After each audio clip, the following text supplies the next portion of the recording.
মেয়েদেরকে কেন জীবিত রাখছে? ওই যে ইউযাব্বিহুনা আবনাআকুম ওয়া ইস্তাহয়ুনা নিসাআকুম, ফিরআউন ওদের সাথে যা করেছিল ওরা এখন প্যালেস্টাইনদের সাথে তাই করতেছে। সন্তানদেরকে হত্যা করো, মেয়েদেরকে জীবিত রাখো। একদিন দুই দিন না, 1917 সাল থেকে নিয়ে 2023 পর্যন্ত প্রায় 100 বছর, 100 বছর। তারপরে এই ব্রিটেনের সহযোগিতায় চলতে চলতে চলতে 1930-এর দিকে বিদ্রোহ হয়েছে। 30-এর দিকে বিদ্রোহ করেছে কৃষকরা, ফিলিস্তিনের কৃষকরা। এখন আল্লাহ পাক যে আমাদেরকে এই সুযোগটা দিয়েছেন মুসলিম পরিবারে জন্মগ্রহণ করার, তার প্রিয় হাবিব মুহাম্মদ সাল্লাল্লাহু আলাইহি ওয়াসাল্লামের উম্মত হওয়ার, কোরআন চোখে দেখার, নবীর সুন্নাহগুলা জানার, উলামায়ে কেরাম অ্যাভেলেবল পাওয়া যায়, মসজিদ ধার কাছেই, নামাজ পড়ার কোনো বাধা নাই, সুন্নতি জিন্দেগি যেমন করার কোনো বাধা নাই, চাইলেই হালাল খেতে পারি, 3 বেলা খেতে পারি, কাপড়ে পরনে কাপড় আছে, স্ত্রী সন্তান আছে, বাবা মা আছে, শ্বাস নিতে পারি, সুস্থ আছি। এই নিয়ামতগুলোর কি শুকরিয়া আদায় করতে পারবো? তো আমাদের বাংলাদেশ বাদ দিয়ে অন্য কান্ট্রিগুলোর দিকে তাকিয়ে দেখেন, পাকিস্তানের দিকে তাকান, কাশ্মীরের দিকে তাকান, আরাকানের দিকে তাকান, চাইনিজ উইগুরদের দিকে তাকান, সিরিয়ার দিকে তাকান, ইয়েমেনের দিকে তাকান, আপনি প্যালেস্টাইনের দিকে তাকান, গাজার দিকে তাকান, চতুর্দিকে চোখ ফিরান বিশ্বের। আমরা যে নিয়ামতের মধ্যে আছি এখন পর্যন্ত, আল্লাহ রাব্বুল আলামিন আমাদেরকে এখন পর্যন্ত যে সুখ স্বাচ্ছন্দ্য সমৃদ্ধির মধ্যে রেখেছে, এই নিয়ামতগুলোর শুকরিয়া কি আমরা আদৌ আদায় করতে পারবো? মুসলিম উম্মার ইস্যুগুলো নিয়ে আপনারা অনেক সময় ফেসবুক, ইউটিউবে অনেক কথাবার্তা দেখেন পক্ষে বিপক্ষে। এই সমস্ত কথাবার্তার মূল গোড়া একটা সমস্যা কি জানেন? সমস্যাটা হচ্ছে আপনার নিজের গায়ে ব্যথা করছে, আমি তো সেই ব্যথা বুঝতে পারবো। আপনার জ্বর আসছে মনে করেন, আপনি আমাকে বললেন যে ভাই আমার জ্বর আসছে, আমি জানলাম যে হ্যাঁ আপনার জ্বর আসছে, আমি আপনার জ্বরের তীব্রতা অনুভব করতে পারছি না। আমরা জানছি যে আমাদের ভাইদেরকে মারা হচ্ছে, আমরা জানছি বাচ্চাদেরকে বোম্বিং করা হচ্ছে, আমরা জানছি ছোট বাচ্চা 3 বছরের বাচ্চার মগজ দিয়ে গলগল করে রক্ত বের হচ্ছে, আমরা জানছি যে বাবা মা বাচ্চার লাশ খুঁজে পাচ্ছে না, হাত আর পা খুঁজে পাচ্ছে, বডি খুঁজে পাচ্ছে না। আমরা জানছি যে বিগত 70 বছর 75 বছরে লক্ষ লক্ষ প্যালেস্টাইনিদেরকে হত্যা করা হয়েছে, বর্গমিটার জায়গা দখল করে উচ্ছেদ করা হয়েছে, খাবার অবরোধ করা হয়েছে, পানি বন্ধ করে দেওয়া হয়েছে, চতুর্দিক থেকে ঘিরে ফেলা হয়েছে, প্রতিনিয়ত মিসাইল মারা হচ্ছে, বোনদেরকে উঠিয়ে নেওয়া হচ্ছে, গণধর্ষণ করা। আমরা জানি আমাদের ভাইদেরকে কারাগারে রাখা হচ্ছে, এগুলো আমরা জানি। শুধু কোনোদিনও আমরা এটার ব্যথা উপলব্ধি করতে পারবো না যতক্ষণ না আমাদের সাথে এটা হচ্ছে। কোনোদিনও এই ব্যথা আমরা বাঙালি জাতি উপলব্ধি করতে পারবো না যতক্ষণ না আমাদের সাথে এটা হচ্ছে। 1971-এ আমাদের সাথে যা হয়েছিল এটা সারা বিশ্ব যেমন উপলব্ধি করতে পারে না, ওই সময় আমাদের বাপদাদা যারা বেঁচে ছিল তারা উপলব্ধি করতে পেরেছে কি হয়েছে। আমাদের চলমান সমস্ত আলোচনার মূল কেন্দ্র হচ্ছে আমরা দিল থেকে এটাকে উপলব্ধি করতে পারি না, এহসাস করতে পারি না। এহসাস উপলব্ধি করা, এটা করতে পারি না। আলোচনা করি, টকশো করি, লাইভে এসে কথা বলি, লিখি, বলি, মনে হচ্ছে অনেক কিছু করে ফেলছি, আদতে আমি উপলব্ধি করতে পারি নাই কি হচ্ছে। আপনার নিজের বাচ্চাকে কখনো মারা গেছে? আপনি কি আপনার বাচ্চাকে কোলে নিয়ে কখনো দাফন করেছেন? তাহলে ছোট বাচ্চা হারানোর বেদনা আপনি বুঝবেন। আপনি কি কখনো রিমান্ডে গিয়েছেন? লাশ ধোয়া চকিতে কখনো রাত কাটিয়েছেন? টর্চার হয়েছেন? আপনি বুঝবেন কিভাবে যে আমাদের হামাসের ভাইরা ইসরায়েলি কারাগারে কিভাবে রাত কাটে। আমরা বলতে পটু, লেখা বলা, আর মাশাআল্লাহ এই ইহুদি জায়নিস্টরা আমাদের হাতে ধরিয়ে দিয়েছে ফেসবুক, ইউটিউবের মতো প্ল্যাটফর্মগুলো। এখানে গরু, ছাগল, হাঁস, মুরগি সবাই লাইভে চলে আসে। ইস্যু বুঝুক আর না বুঝুক, এই বিষয়ে জ্ঞান থাকার না থাক, জিওপলিটিক্স বুঝুক না বুঝুক, কি হচ্ছে না জানুক না জানুক, লাইভে চলে আসলো, বলে দিল একটা কি ইরান কেন এটা করছে না, সৌদি কেন এটা করছে না, ওইখানে কেন এটা হয় না, এইখানে কেন এটা হয় না। সব পণ্ডিত দিয়ে ভর্তি, যত পণ্ডিত সব এই দেশেই। আদতে হালতটা কি, প্রেক্ষাপটটা কি, কেন হচ্ছে, কোত্থেকে শুরু হলো, এর শেষ কোথায় হবে, আদৌ কি শেষ হবে, আমাদের করণীয় কি, এগুলো আলোচনার বিষয় না। বাংলাদেশের প্রত্যেকটা মসজিদ থেকে যদি এই কথাগুলো উঠে আসতো, মিম্বর থেকে উঠে আসতো, মাহফিল থেকে উঠে আসতো, অ্যাটলিস্ট একটা প্রজন্ম জানতো যে কি হচ্ছে, কেন হচ্ছে, কি হবে সামনে, আমাদের করণীয় কি। তো এই সব কিছু মিলে আমি নিজেও খুব মানসিক দুশ্চিন্তা এবং কষ্টে থাকি। এই জন্য হয়তো আমার কথায় অনেক সময় কিছু এগ্রেশন চলে আসছে, বাট আমি আপনাদের কাউকে হার্ট করতে চাচ্ছি না। শুধু আমি চেষ্টা করছি আমার জায়গা থেকে মূল বিষয়টাকে আপনাদের সামনে সংক্ষিপ্ত সময় তুলে ধরা। আল্লাহ পাককে তৌফিক দান করুন। গল্পর শুরুটা একটু দূর থেকে করতে হবে, মনোযোগ ধরে রাখতে হবে, মোবাইল ফোন বন্ধ করে রাখেন, মনোযোগ ধরে রাখেন, অল্প সময় মনোযোগের সাথে দিলের কান দিয়ে শোনার চেষ্টা করেন। আসলে মুসলিম উম্মার চলমান সংকটগুলো কি কি এবং এই সংকটগুলো থেকে উত্তরণের পথ কি কি। এখন সাম্প্রতিক সময়ের সবচেয়ে ইম্পর্টেন্ট যে ইস্যুটা চলছে, এই ইস্যুটা কেন, এর পিছনের কারণ কি, সামনে কি হতে পারে আর আমরা কি করতে পারি, সর্বোচ্চ আমরা কি বা করতে পারি। আমি শুরু করার আগে বলে নেই, এই আলোচনাটা যদি আল্লাহ পাকের কাছে কবুল হয় ইনশাআল্লাহ সবার কাছে পৌঁছে যাবে। তবে এই আলোচনার যদি 100 ভাগ হকও আমি আদায় করার চেষ্টা করি, আমি 1% হকও আদায় করতে পারবো না। এই আলোচনার আমি 1% হকও আদায় করতে পারবো না। এবং যদি সবচেয়ে চমৎকার আলোচনাটাও হয়, তবুও এতে পুরো বৈশ্বিক প্রেক্ষাপটের মনে হয় না কোনো পরিবর্তন হবে। কিন্তু আমাদের বিষয়গুলো জানা দরকার, শুধু জানার স্বার্থে। যেমন আপনি জানেন যে আরাকানে একটা ঘটনা ঘটেছে, বর্বরোচিত হত্যাকাণ্ড। জেনেছেন, কিছু তো করতে পারেন না, অ্যাটলিস্ট মন থেকে তো ঘৃণা করতে পারবো নাকি? আমাদের ওঠা বসা চলাফেরা কার্যক্রম দেখে এখন মনে হচ্ছে মন থেকে ঘৃণা তো দূরের কথা, মানে এটা নিয়ে আলোচনা করতে পারলে আমাদের মনে হয় তৃপ্তি বোধ হচ্ছে। চা খাওয়াই যাচ্ছে না যতক্ষণ এই আলোচনাটা আমরা না করছি। আলোচনা করে আমরা ওই ভাইদের কি উপকার করতে পারবো, শুধু জানার স্বার্থে আমরা কিছু কথা বলছি। আল্লাহ পাক আমাদেরকে আলোচনার গভীরে ঢোকার তৌফিক দান করুন। একটু গতানুগতিকতার বাইরে হবে ইনশাআল্লাহ। আপনাদেরকে বাসায় কিছু পড়াশোনা করতে হবে, শুধুমাত্র পয়েন্টস গুলো আমি বলে দিব, আপনাকে বাসায় গিয়ে পড়াশোনা করে ঘাটাঘাটি করতে হবে আসলে বিষয়গুলো মেলে কিনা। ঠিক আছে? আল্লাহ পাক তৌফিক দান করুন। আমরা শুরু করতে চাই একজন নবী থেকে। আপনারা বলেন তো মুসলিম উম্মার জাতির পিতা কে? কি নাম? আলহামদুলিল্লাহ। খুব সংক্ষিপ্ত করে বলছি, বিস্তারিত বলার সুযোগ নাই, সময় নেই। মুসলিম উম্মার জাতির পিতা ইব্রাহিম আলাইহিস সালাম। ইব্রাহিম আলাইহিস সালাম এমন একজন নবী যাকে এই বিশ্বের বড় বড় ধর্মের সবাই শ্রদ্ধা করে। মুসলিমরা আমরা জাতির পিতা হিসেবে তাকে মানি, খ্রিস্টানরাও তাকে শ্রদ্ধা করে, স্বীকার করে, ইহুদিরাও তাকে স্বীকার। বিশ্বের বড় বড় 3টা ধর্মের কথা বললাম, এই প্রত্যেকটা ধর্মগ্রন্থেই তার মানে ইব্রাহিম আলাইহিস সালামের অস্তিত্ব আছে। ইব্রাহিম আলাইহিস সালামের 2 ছেলে। কয় ছেলে? এক ছেলের নাম ইসমাঈল আলাইহিস সালাম, এক ছেলের নাম ইসহাক আলাইহিস সালাম। খেয়াল করে দেখেন, ইসমাঈল আলাইহিস সালামকে ইব্রাহিম আলাইহিস সালাম রেখে এসেছেন তার মায়ের সাথে মক্কায়। ঠিক আছে? তার মায়ের নাম কি বলেন? হাজারা আলাইহিস সালাম। আচ্ছা, তাহলে হাজারা আলাইহিস সালাম এবং ইসমাঈল আলাইহিস সালাম আছেন মক্কায়। এই মক্কায় আল্লাহ পাক একটা সভ্যতা গড়ে তুললেন। জামজাম কূপ হলো, সাফা মারওয়া সাই হলো, ইয়েমেন থেকে বনু জহরুম গোত্র আসলো, এই গোত্রের সাথে ইসমাঈল আলাইহিস সালাম বিয়ে হলো। আস্তে আস্তে তিনি আরবি ভাষাভাষী হলেন, আরবের ট্রাইব করে উঠতে থাকলো। এখানেই কুরাইশ বংশ, এবং এই বংশেই বনু হাশিম একটা গোত্রের নাম। এই বনু হাশিম গোত্রেই জন্মগ্রহণ করেছেন সৈয়দুল মুরসালিন খাতামুল আম্বিয়িন মুহাম্মদুর মুস্তাফা মুহাম্মদুর রাসূলুল্লাহ সাল্লাল্লাহু আলাইহি ওয়াসাল্লাম। তার মানে ইসমাঈল আলাইহিস সালামের বংশে শেষ নবী মুহাম্মদ সাল্লাল্লাহু আলাইহি ওয়াসাল্লামের জন্ম। আর আমরা হচ্ছি সেই নবীর উম্মাহ, সৌভাগ্যবান উম্মাহ। ঠিক আছে? এবং আমরা হলাম উম্মতে মুহাম্মাদি, এবং আমাদের পরিচয় আমরা মুসলিম। কোরআন আমাদের কিতাব, মক্কা কিবলা, তাই তো? বাইতুল্লাহ আমাদের কিবলা, আমাদের নবী একজন, কোরআন একজন, কিবলা একটা। এই হলো আমাদের হিস্ট্রি, খুব সংক্ষিপ্ত। আরেক ছেলের নাম বলেন ইসহাক আলাইহিস সালাম। তো ইসহাক আলাইহিস সালাম তাকে রেখে আসা হয়েছে বা তিনি বসবাস করছেন কেনানে। কি নাম জায়গার? কেনান। তার মায়ের নাম সারা আলাইহিস সালাম। কি নাম? সারা আলাইহিস সালাম আর ইসহাক আলাইহিস সালাম কেনানে থাকেন। কেনানের আরেক নাম হলো শাম। কি নাম? শাম। এই শাম মানে শুধু সিরিয়া নয়, এই শাম মানে শুধু সিরিয়া নয়, শাম মানে প্যালেস্টাইন, সিরিয়া, লেবানন, জর্ডান, পুরো এই জায়গাটাকে শাম বলা। কি বলা হয়? শাম। ওখানে থাকেন ইসহাক আলাইহিস সালাম। ঠিক আছে? ওখানে আরেকটা সভ্যতা গড়ে উঠতে থাকলো। এই 2টা জায়গায় হচ্ছে বিশ্বের মধ্যে আল্লাহ পাকের কাছে একটা মনোনীত বরকতময় জায়গা।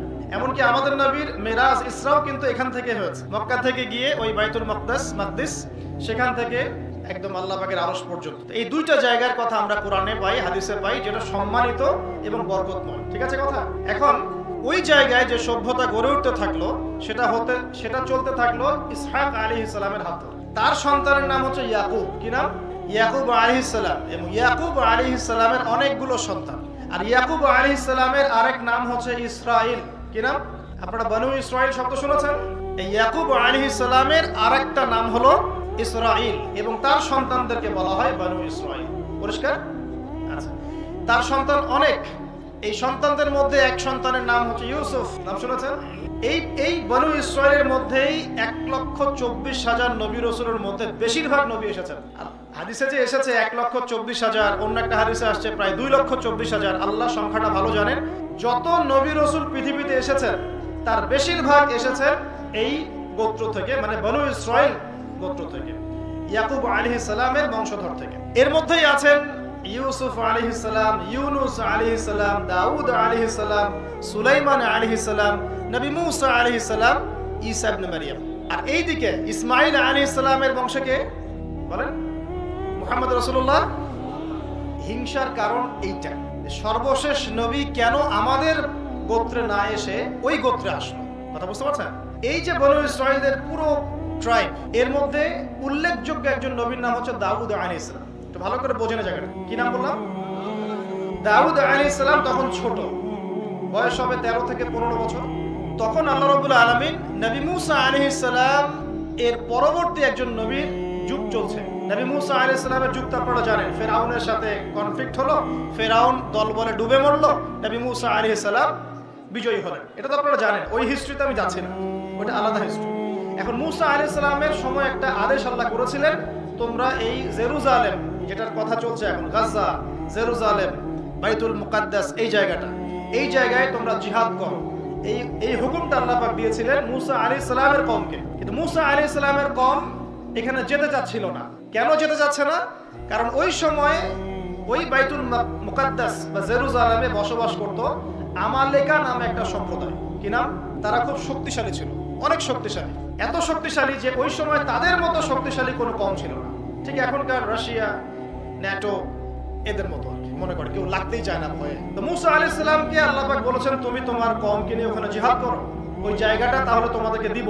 তোমরা যদি সৎ হও, আমার হুকুম মেনে চলো, আল্লাহর রাস্তায় জিহাদ করো, তোমরা আমালেকা সম্প্রদায়ের উপর বিজয় লাভ করবে। তখন মূসা আলাইহিস সালামের কওম, এই বনু ইসরাঈলরা কি বলেছিল জানেন? তারা বলেছিল, ইযহাব আনতা ওয়া রাব্বুকা ফাকাতিলা ওয়া ইন্না হাহুনা কাঈদুন।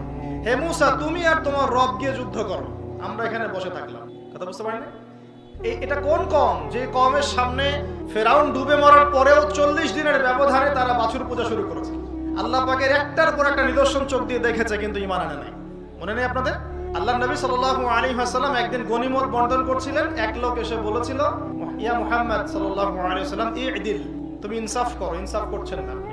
নাউজুবিল্লাহ। এতে আল্লাহর নবী সাল্লাল্লাহু আলাইহি ওয়াসাল্লামের চেহারাটা লাল হয়ে গেছে, রাগ হয়ে গেছেন তিনি, যে আমি যদি ইনসাফ না করি কে ইনসাফ করবে? তখন সাহাবীরা একজন বলেছিলেন, সম্ভবত তার নাম খালিদ বিন ওয়ালিদ রাদিয়াল্লাহু আনহু, ইয়া রাসূলুল্লাহ, আমাকে অনুমতি দেন, আমি হত্যা করি, আপনাকে কষ্ট দিয়েছে। তখন নবী সাল্লাল্লাহু আলাইহি ওয়াসাল্লাম বলছেন, আমাদের নবী বলছেন, আমাকে যে কষ্ট দেয়া হয়েছে বা দেয়া হচ্ছে, এর চেয়ে নবী মূসাকে যে কষ্ট দেয়া হয়েছিল তা অনেক বেশি ছিল। মানে মূসা আলাইহিস সালামকে তার কওম এত কষ্ট দিয়েছে, যেটা স্মরণ করে আমাদের নবী সান্ত্বনা নিচ্ছেন। তাহলে বনু ইসরাঈল মূসা আলাইহিস সালামকে কত যন্ত্রণা দিয়েছে আপনারা বুঝে নেন। সূরাগুলো পড়েন, সূরা বাকারা, আলে ইমরান পড়তে থাকেন, পেয়ে যাবেন। বিস্তারিত বলার সময় নেই। এখন যুদ্ধ করতে আল্লাহ পাক বলেছেন, তারা বলছে আমি যাব না, আমরা যাব না, তুমি আর তোমার রবকে যুদ্ধ করো, আমরা থাকবো। তো ওই যুদ্ধটা ওই সময় আর হয় নাই। এই জিহাদ না করার কারণে ওই বনু ইসরাঈলকে আল্লাহ পাক 40 বছর তিহ উপত্যকায় এরকম করে ঘোরার শাস্তি দিয়েছেন। সকালবেলা উঠে হাঁটা শুরু করতো, ঘুরে বিকালে আবার ওই জায়গায় এসে দাঁড়াতো। 40 বছর। সূরা বাকারা পড়ে দেখেন। তাদেরকে মান্না সালোয়া দেওয়া হয়েছে, তারপরে অস্বীকার করে। তাদের মধ্যে 70 জন বড় বড় নেতাকে জীবিত থেকে মৃত্যু দেওয়া হয়েছে, মৃত্যুর পর আবার জীবিত করা হয়েছে, তবুও তারা অস্বীকার করেছে। শেষমেশ বলেছে, লান নুমিনা লাকা, আমরা মূসা তোমাকে বিশ্বাস করি না, হাত্তা নারাল্লাহ জাহরা, যতক্ষণ না আমরা আল্লাহকে সচক্ষে দেখছি না। এই কম সম্পর্কে বলার আর অপেক্ষা আর আছে? হিস্ট্রিতে গেলাম না, আপনারা পড়ে নিয়ে। তো যুদ্ধটা করতে পারলো না, জিহাদ বন্ধ হয়ে গেল, শাস্তি ভোগ করতে থাকলো। তারপরে আরেকজন নবী আল্লাহ পাঠালেন, সেই নবীর নাম হচ্ছে ইউশা বিন নুন। কি নাম? ইনি সেই ব্যক্তি যার কথা সূরা কাহাফে আছে। সূরা কাহাফে একজন যুবকের কথা আছে, যেই যুবক মূসা আলাইহিস সালামের সফর সঙ্গী হয়েছিলেন খিদর আলাইহিস সালামের সাক্ষাতে। আপনাদের মনে আছে? আমি অনেকদিন আলোচনা করেছিলাম। এই সেই ব্যক্তি তখন ছোট ছিলেন, পরে নবী হয়েছে, ইউশা বিন নুন আলাইহিস সালাম। এবার তার আন্ডারে বনু ইসরাঈলরা বলছে যে আমাদের জন্য একজন সেনাপতি নিযুক্ত করুন, যার আন্ডারে আমরা যুদ্ধ করব, সে আমালিকা সম্প্রদায়কে পরাজিত করে বাইতুল মুকাদ্দাস আমরা জয় করব। এবার এরাই বলছে আমার বনু ইসরাঈল। এবার ইউশা বিন নুন বলছেন যে যদি জিহাদ আর কিতাল ফরজ হয়ে যায়, তোমরা আবার পালায় যাবে না তো? বুঝতে পারেন না? আল্লাহ পাক যদি আবার জিহাদ ফরজ করেন, তোমরা আবার পালায় যাবে না তো? এরা বলছে আমরা পালাবো কেন? ওমা লানা আল্লা নুকাতিলা ফি সাবিলিল্লাহ ওয়া কাদ উখরিজনা মিন দিয়ারিনা ওয়া আবনাইনা, সূরা বাকারার মধ্যে আছে, পড়ে দেখেন। কেন আমরা পালাবো? আমরা অবশ্যই যুদ্ধ করব, তারা আমাদের সম্পদ কেড়ে নিয়েছে, আমাদের সন্তানদেরকে কেড়ে নিয়েছে, ইত্যাদি ইত্যাদি, এগুলো বলছে। তো ঠিক আছে, ফরজ হয়ে গেল। ফরজ যে হয়ে গেল, এবার একটা পরীক্ষা আল্লাহ নিলেন। ঠিক আছে, তোমরা সবাই পথ চলা শুরু করো, তবে তোমাদের মধ্যে একজনকে আমি সেনাপতি বানাবো। সেনাপতি আল্লাহ পাক এমন একজন আল্লাহর বান্দাকে বানালেন যার নাম হচ্ছে তালুত। কি নাম? তালুতের ফিজিক্যাল স্ট্রাকচার খুব শক্তিশালী ছিল। আল্লাহ পাক বলেছেন যে ওয়াজাদাহু বাসতাতান ফিল ইলমি ওয়াল জিসম। তালুতকে আল্লাহ পাক দুইটা গুণাবলী দিয়েছিলেন। একটা হচ্ছে ফিজিক্যালি অনেক স্ট্রং ছিল, আমাদের মতো না, আর আমাদের এই জেনারেশনের মতো, যাদেরকে এক রাউন্ড দৌড়াতে দিলেই শেষ। আর জ্ঞানেও সে অনেক পারদর্শী ছিল। দুটা কোয়ালিটি, একটা হচ্ছে ফিজিক্যালি স্ট্রং ছিল, জ্ঞানে অনেক পারদর্শী ছিল।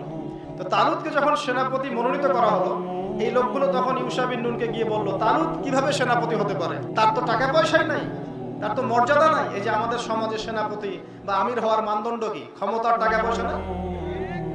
টাকা দেখে তো আপনি মসজিদের সভাপতি বানান।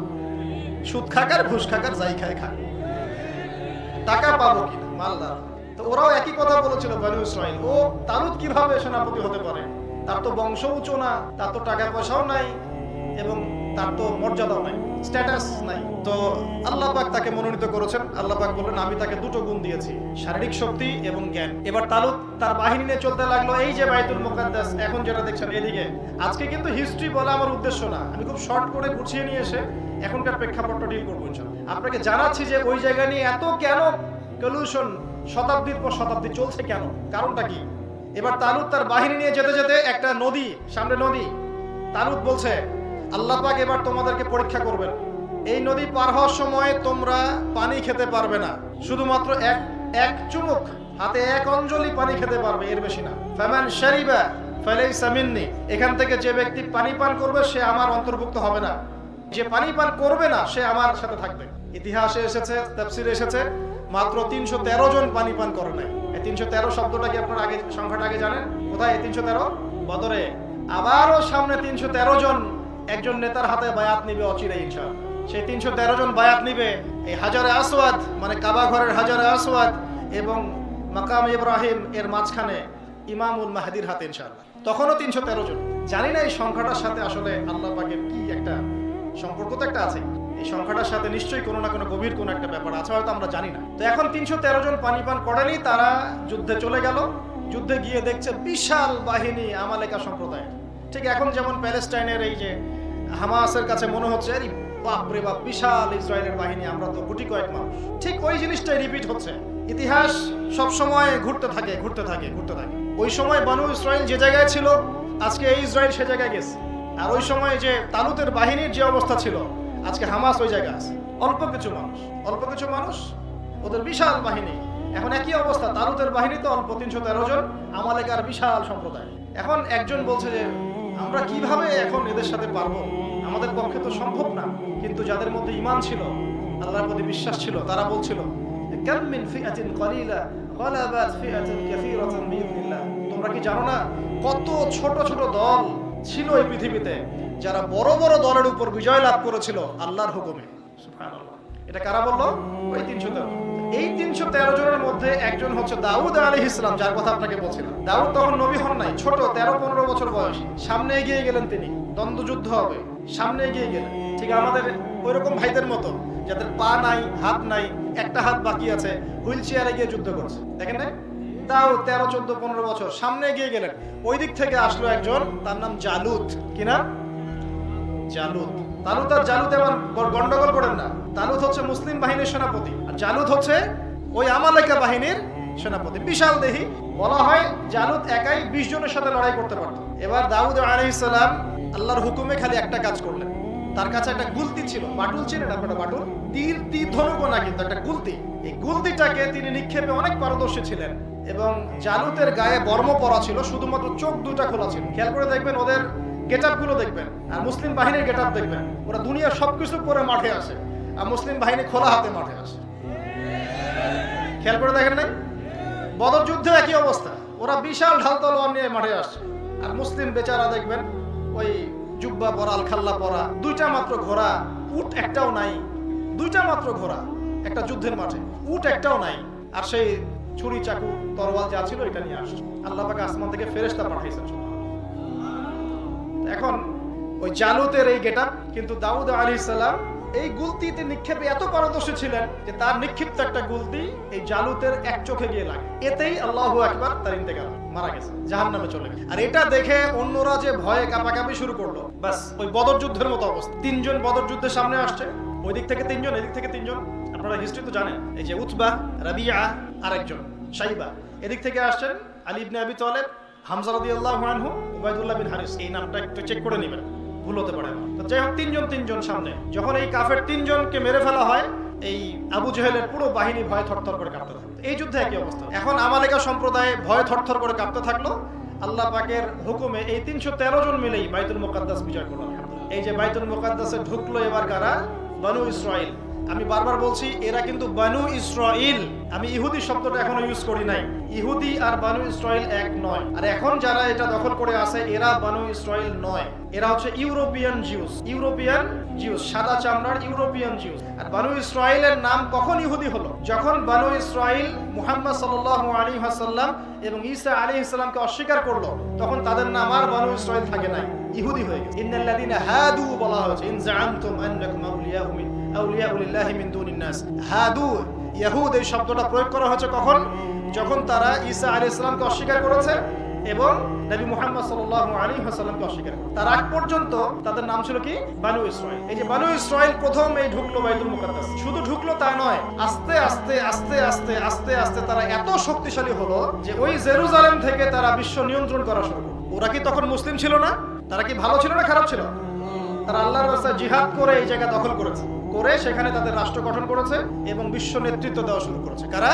ওই দাউদ আলাইহিস সালামের নেতৃত্বে বনু ইসরাইল। এবার দাউদ আলাইহিস সালামের সময়টা চলে গেল। এটা কিন্তু আজকে থেকে প্রায় অনেক বছর আগের কথা, প্রায় 2-3 হাজার বছর আগের কথা। তারপরে তার সন্তান সুলাইমান আলাইহিস সালাম, নাম তো শুনেছেন। সুলাইমান আলাইহিস সালামের সময় এটা আরো এত বেশি ডেভেলপড হলো, উন্নত হলো যে ওই যুগে সুলাইমান আলাইহিস সালামের নেতৃত্বে জেরুজালেম থেকে বিশ্বটাকে যেভাবে নিয়ন্ত্রণ করা হয়েছে, আর কখনো এমন সভ্যতা করে ওঠেনি। এত শক্তি আল্লাহ পাক তাকে দিলেন, এমনকি বাতাসের উপর ক্ষমতা দিলেন, জিন জাতিকে অনুগত করে দিলেন, তাকে সিংহাসন দিলেন। মুহূর্তের মধ্যেই এক মাসের পথ পাড়ি দিয়ে ফেলে। জিনরা ডুবুরির কাজ করে, সমুদ্র থেকে মণিমুক্ত উঠায় নিয়ে আসে। খবর পাওয়া গেল দূরে একটা রাজ্য আছে সাবা, সাবার রানীর নাম যে বিলকিস, নাম শুনেছেন। ওরা সূর্যের উপাসনা করে। সুলাইমান আলাইহিস সালামের ক্ষমতা দেখেন, কেমন ক্ষমতা আল্লাহ দিয়েছেন। জিন সভা পরিষদের মধ্যে বলছেন যে বিলকিস, ওই সাবার রানীর সিংহাসনটা কে নিয়ে আসতে পারবে এখানে? একজন বলছে যে আপনি বসা থেকে ওঠা পর্যন্ত যে সময়, এর মধ্যেই সিংহাসন নিয়ে আসবো ইনশাআল্লাহ। ক্ষমতা কি বুঝতে পারছেন? এটা কি আমাদের ডেমোক্রেটিক কান্ট্রির কোনো গভর্নমেন্টের আছে? জাতিসংঘের আছে? ক্ষমতা কোন চূড়ান্ত একটা সভ্যতা ছিল চিন্তা করেন। আপনি বসা থেকে ওঠার আগেই ওই আপনার সামনে হাজির হবে সিংহাসন। তবুও তিনি বলছেন হবে না, এটা তো কিছুই হবে, এটা চলবে না, তোমার এই খেদমতে চলবে না, আরো ফাস্ট সার্ভিস দরকার আমার, আরো হাইপারসনিক টেকনোলজি দরকার আমার। তখন একজন বলছে, যার কাছে কিতাবের জ্ঞান ছিল, আপনি চোখের পলক ফেলে বন্ধ করে খুলতে যতক্ষণ লাগে এর মধ্যে নিয়ে আসবো ইনশাআল্লাহ। আমি কি বোঝাতে পারছি কোন লেভেলে ছিল ওই সভ্যতা? মুহূর্তের মধ্যে সাবার রানী বিলকিসের সিংহাসন সামনে। তো এমন ক্ষমতা আল্লাহ পাক তাকে দিয়েছিলেন যে পিঁপড়ার ভাষাও তিনি বুঝতে পারতেন। যাচ্ছেন অভিযানে, পিঁপড়ারা গল্প করতেছে, এই সবাই ঢোকো গর্তের মধ্যে, সুলাইমান আসলে তোমাদেরকে পিষে ফেলবে। তিনি শুনে মুচকি মুচকি হাসছেন। এই প্রযুক্তি কি এখনো পর্যন্ত আবিষ্কার করতে পেরেছে? আমরা যে সায়েন্সের কথা বলি, টেকনোলজির কথা বলি, ওয়ার্ল্ড এগিয়ে যাচ্ছে, আমরা একদম চূড়ান্ত উন্নতির দিকে আছি, মঙ্গলে যান পাঠাচ্ছি, চাঁদে যান পাঠাচ্ছি, এই পর্যন্ত আপনি আসতে পেরেছেন? তিনি পাখিদের ভাষা বুঝতেন, পিঁপড়ার ভাষা বুঝতেন। দাউদ আলাইহিস সালাম যখন তেলাওয়াত করতেন, এই যে মাছগুলো পর্যন্ত কাছে এসে তেলাওয়াত শুনতেন। মানে এক কথায় সর্বোচ্চ লেভেলের প্রযুক্তি, নেতৃত্ব, ক্ষমতা আল্লাহ পাক দিয়েছিলেন সুলাইমান আলাইহিস সালাম। এমনকি একদিন আমাদের নবী সাল্লাল্লাহু আলাইহি সাল্লাম একটা জিনকে বন্দী করেছিলেন, নামাজে খুব ডিস্টার্ব করছিল। আর জিন কিন্তু নামাজে খুব ডিস্টার্ব করে, আর জিন কখনো কখনো মানুষের রূপেও কাজ করে। যাই হোক, এখন আল্লাহ নবী তাকে বন্দী করে খুঁটির সাথে বেঁধে রাখতে ধরছিলেন। পরেই চিন্তা করলেন সুলাইমান আলাইহিস সালামের কথা। সাহাবীদেরকে সকালবেলা বলছেন, রাত্রে একটা জিন আমাকে ডিস্টার্ব করছিল, আমি ভাবলাম তাকে বেঁধে রাখি, তোমরা দেখতে পারতে, কিন্তু আমার ভাই সুলাইমানের কথা আমার মনে পড়লো, তারপর আমি তাকে ছেড়ে দিলাম। কারণ সুলাইমান আলাইহিস সালাম দোয়া করেছিলেন, আল্লাহ আমাকে রব্বি হাবিলি মুলকান, আমাকে এমন একটা রাজত্ব দান করেন, আমাকে এমন একটা রাজত্ব দান করেন, ক্ষমতা, রাজত্ব দান করেন, রব্বি হাবিলি মুলকান লা ইয়ানবাগি লি আহাদ, যেটা আপনি এরপরে আর কাউকে দান করবেন, এরপরে আপনি কাউকে দান করবেন না, এমন একটা রাজত্ব আমাকে দান করেন। আল্লাহ পাক তাকে সেটা দিয়েছেন। এখন সুলাইমান আলাইহিস সালাম এই বাইতুল মুকাদ্দাস, জেরুজালেম, এই জায়গায় এই যে মসজিদ আল আকসা দেখছেন, এটাকে আবার নতুন করে পুনর্নির্মাণ করেছিলেন এবং তিনি হাইকেলে সুলাইমানি নির্মাণ করেছিলেন। যে হাইকেলে সুলাইমানি আর মসজিদ আকসা এক নয়। যে ছবিটা আপনাদেরকে গুগলে দেখানো হয় হলুদ বর্ণের, এটা মসজিদুল আকসা নয়, এটা হচ্ছে হাইকেলে সুলাইমানির পরের ভার্সন। এটা এটা মসজিদে আকসা নয়। ওই মসজিদুল আকসা যেখানে আছে সেখানে তারা তৃতীয় হাইকেলে সুলাইমানি বা থার্ড টেম্পল নির্মাণ করতে চায়। এই কারণে ওদের উদ্দেশ্য ওইটা দখল করা নয়, বরং ওটাকে ভেঙে ফেলা। এই জিউসদের উদ্দেশ্য মসজিদুল আকসাটাকে দখল করে রাখা নয়, এদের উদ্দেশ্যটা হচ্ছে এটাকে ভেঙে ওই জায়গাটাতে হাইকেলে সুলাইমানি নির্মাণ করা, তৃতীয় হাইকেলে সুলাইমানি নির্মাণ করা। এগুলো তথ্য সব জায়গায় পাবেন না, ভালো করে বোঝার চেষ্টা করুন। ওদের উদ্দেশ্য ওই জায়গাটাতে আকসাকে দখল করে রাখা নয়, ওটাকে ভেঙে সরিয়ে দিয়ে ওখানে একটা থার্ড টেম্পল নির্মাণ করা, যেটা সুলাইমান আলাইহিস সালামের সময় অসমাপ্ত কাজ ছিল, সেটা তারা করতে চায়। কথা কি বুঝতে পারছেন? সুলাইমান আলাইহিস সালামের সময় এভাবেই চলতে লাগলো। মাশাআল্লাহ। তখন কি তারা মুসলিম ছিল না? তখন কি তারা ভালো ছিল না খারাপ ছিল? ভালো ছিল। আল্লাহ পাক তাদেরকে একটা ওয়াদা করেছিলেন, তোমরা যদি সৎ থাকো, ভালো থাকো, ফাসাদ সৃষ্টি না করো, তোমরা এখানে থাকবে। আর যদি তোমরা এখানে ফাসাদ সৃষ্টি করো, অসৎ হও, আমার অবাধ্যচারণ করো, তোমাদেরকে এখান থেকে আমরা বের করে দেব। এই ছিল বনী ইসরাইলের সাথে আল্লাহ পাকের চুক্তি। তোমরা যদি ভালো হও, সৎ হও, আমাদের সাথে আল্লাহ পাক ওয়াদা করেছেন না, তোমরা যদি ভালো হও, তাওহীদে থাকো, সুন্নতে থাকো, তোমরা এই বিশ্বের ক্ষমতা পাবে। আল্লাহ পাক বলেছেন না আমাদেরকে, লা ইস্তাখলিফান্নাকুম ফিল আরদ কামা ইস্তাখলাফাল্লাযিনা মিন ক্বাবলিকুম, আল্লাহ পাক বলেছেন না আমাদেরকে। আর আমরা যদি অসৎ হই, আমরা সুন্নতের খেলাফ কাজ করি, তাওহীদের বিপরীতে কাজ করি, আমরা অপদস্থ হব না? একই স্ট্র্যাটেজি সুন্নাহ আল্লাহ পাক ওদেরকেও বলেছেন। ওয়া ইন উদতুম উদনা, আল্লাহ পাক সূরা ইসরার মধ্যে বলেছেন। আর আল্লাহ পাক এটাও বলেছেন, লা তুফসিদুন্না ফিল আরদি মাররাতাইন, তোমরা কিন্তু দুইবার ফাসাদ করবা এই পৃথিবীতে। এই তোমরা বলতে বনী ইসরাইলরা কয়বার ফাসাদ করবে? দুইবার। এরপর এই ওয়াদা থাকলো। সুলাইমান আলাইহিস সালামের সময় চলতে লাগলো।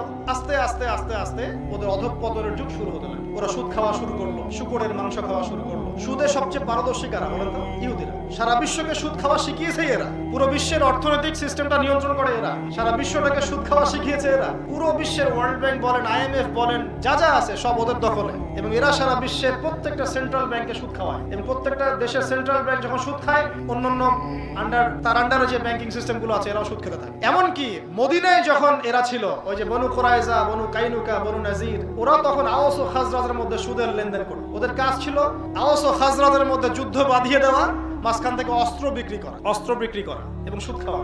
তো ওই সুদ যখন তারা শুরু করলো, অন্যের সম্পদ আত্মসাৎ করা শুরু করলো, একে অপরের উপর জুলুম করা শুরু করলো, মাজলুমের উপর অত্যাচার করা শুরু করলো, মানে ওরা যখন ওদের তাওরাত এর যে প্রতিশ্রুতি এ থেকে বিচ্যুত হয়ে গেল, আল্লাহ পাক আরেকজন জালেমকে তাদের উপর চাপিয়ে দিলেন। ওই জালেম শাসকের নাম হচ্ছে নেবুজাত নিজার। নাম মনে থাকবে? নেবুজাত নিজার। এই ব্যক্তি এসে পুরা বাইতুল মুকাদ্দাস একদম, এখন ওরা যা করছে তার চাইতেও ডেঞ্জারাস অবস্থা করলো। সেখানে একদম রক্তপাত থেকে শুরু করে নারী, শিশু, আবাল, বৃদ্ধ যা ছিল সব কেটে টুকরা করলো। এই আযাবটা আল্লাহর পক্ষ থেকে আসলো কাদের উপরে? এই বনু ইসরাইলের উপরে। কেন আসলো? কারণ তারা প্রতিশ্রুতি ভঙ্গ করলো। কথা কি বুঝতে পারছেন? এটা হয়ে গেল। এবং বাকি যে ছিল তাদের ছেলেরা বা পুরুষেরা, এদেরকে ধরে বন্দি করে দাসত্বের শৃঙ্খলে আবদ্ধ করে, এখন মুসলমানদের সাথে যা করা হয় ওই রকম ওদের সাথে হয়েছিল। ওদেরকে দাসত্বের শৃঙ্খলে আবদ্ধ করে চেইন দিয়ে, শিকল দিয়ে টেনে হিসড়ে ওই বাইতুল মুকাদ্দাস থেকে ইরাকে নিয়ে আসছিল। কোথায়? ইরাকের ব্যাবিলন শহরে। বাবেল নাম শুনেছেন? বাবেল। এখানে তারা বন্দিশালার মধ্যে থাকতে লাগলো। ওই হিটলার তাদের সাথে যা করেছিল হলোকাস্টের সময়, ঠিক ওই রকম একটা আচরণ এই নেবুজাত নেজার এদের সাথে করেছে। ওরা এখন দাসত্বে আছে। এরও আগে একটা কথা বলতে ভুলে গেছি, এরও আগে রোমানরাও ওদেরকে আক্রমণ করেছে। এর আগে আরো একবার রোমানরা ওদেরকে আক্রমণ করেছে। ওই সময় আল্লাহ পাক তাদেরকে বহিষ্কার করেছিলেন, আবার ওই জায়গাটা আল্লাহ পাক দিয়েছেন পরের পরীক্ষা নেওয়ার জন্য। দুইবার তারা ফাসাদ সৃষ্টি করে আল্লাহ পাক বের করে দেন। এই পর্যন্ত বুঝেছেন কি? বুঝতে পারছেন এই পর্যন্ত? এবার আসেন, এই যে তারা এখন বন্দিত্বপূর্ণ জীবনে আছে কোথায়? ইরাকের বাবেলে, কারাগারে, দাস। ওরা এখন দাস, স্লেভ। কাজ করলে খায়, কাজ না করলে খাইতে পারে না। ছিল কোথায়? সুলাইমান আলাইহিস সালামের যুগে রুলিং স্টেট, সারা ওয়ার্ল্ডকে রুল করতেছিল। ওরা সারা ওয়ার্ল্ডটাকে রুল করছিল। ওই জায়গা থেকে আসলো এখন কারাগারে। একদম এখন কারাগারে এরা চর্চা করে যে দেখো আমাদের এই দুরবস্থা চিরস্থায়ী হবে না। কেন চিরস্থায়ী হবে না? ওরা আলোচনা করে, কারণ ওদের মধ্যে পণ্ডিত আছে, আলেম আছে, পাত্রী আছে না, অনেক আসমানি কিতাব ওদের কাছে আসছে না। ওরা আলোচনা করে, আমরা যেমন আলোচনা করি আমাদের মাহদি আসবে, দেখো এই দুর্ভোগ চিরদিন থাকবে না, ইনশাল্লাহ একজন মাহদি আসবেন, ইনশাল্লাহ ঈসা ইবনে মারইয়াম আবার আসবেন, ইনশাল্লাহ আবার ইসলামী খেলাফত বাস্তবায়িত হবে, আমরা বলি না? ওরা তখন কারাগারের জীবনে আলোচনা করে এগুলো, যে আমাদের এই দুরবস্থা থাকবে না, সব কেটে যাবে। কেন কেটে যাবে? তখন আলেমরা বলে, ওদের আলেমরা বলে, শোনো আমাদের যে তাওরাত এবং তালমুদ যে কিতাবগুলো আছে, এই কিতাবের মধ্যে লেখা আছে, কি লেখা আছে? যে আল্লাহ পাক আমাদের একজন ত্রাণকর্তা পাঠাবেন, যিনি যখন আসবেন, যিনি আসলে আমরা আবার ওই বাইতুল মুকাদ্দাস জেরুজালেম ফিরে পাবো এবং ওই জায়গা থেকে আমরা আবার বিশ্বটাকে শাসন করব। এই কথা কারা আলোচনা করে? এই যে ব্যাবিলনে বসে বসে বন্দিত্বপূর্ণ জীবন কাটাচ্ছে বনু ইসরাইল। এটা কিন্তু এখন আর বনু ইসরাইল নাই, ইহুদি হয়ে গেছে, কারণ তারা ঈসা আলাইহিস সালামকে অস্বীকার করেছে। ঠিক আছে, তো লোকজন বিশ্বাস করে না, তাই হবে? হ্যাঁ, তাই হবে। ঠিক আছে, দেখা যাক কি হয়।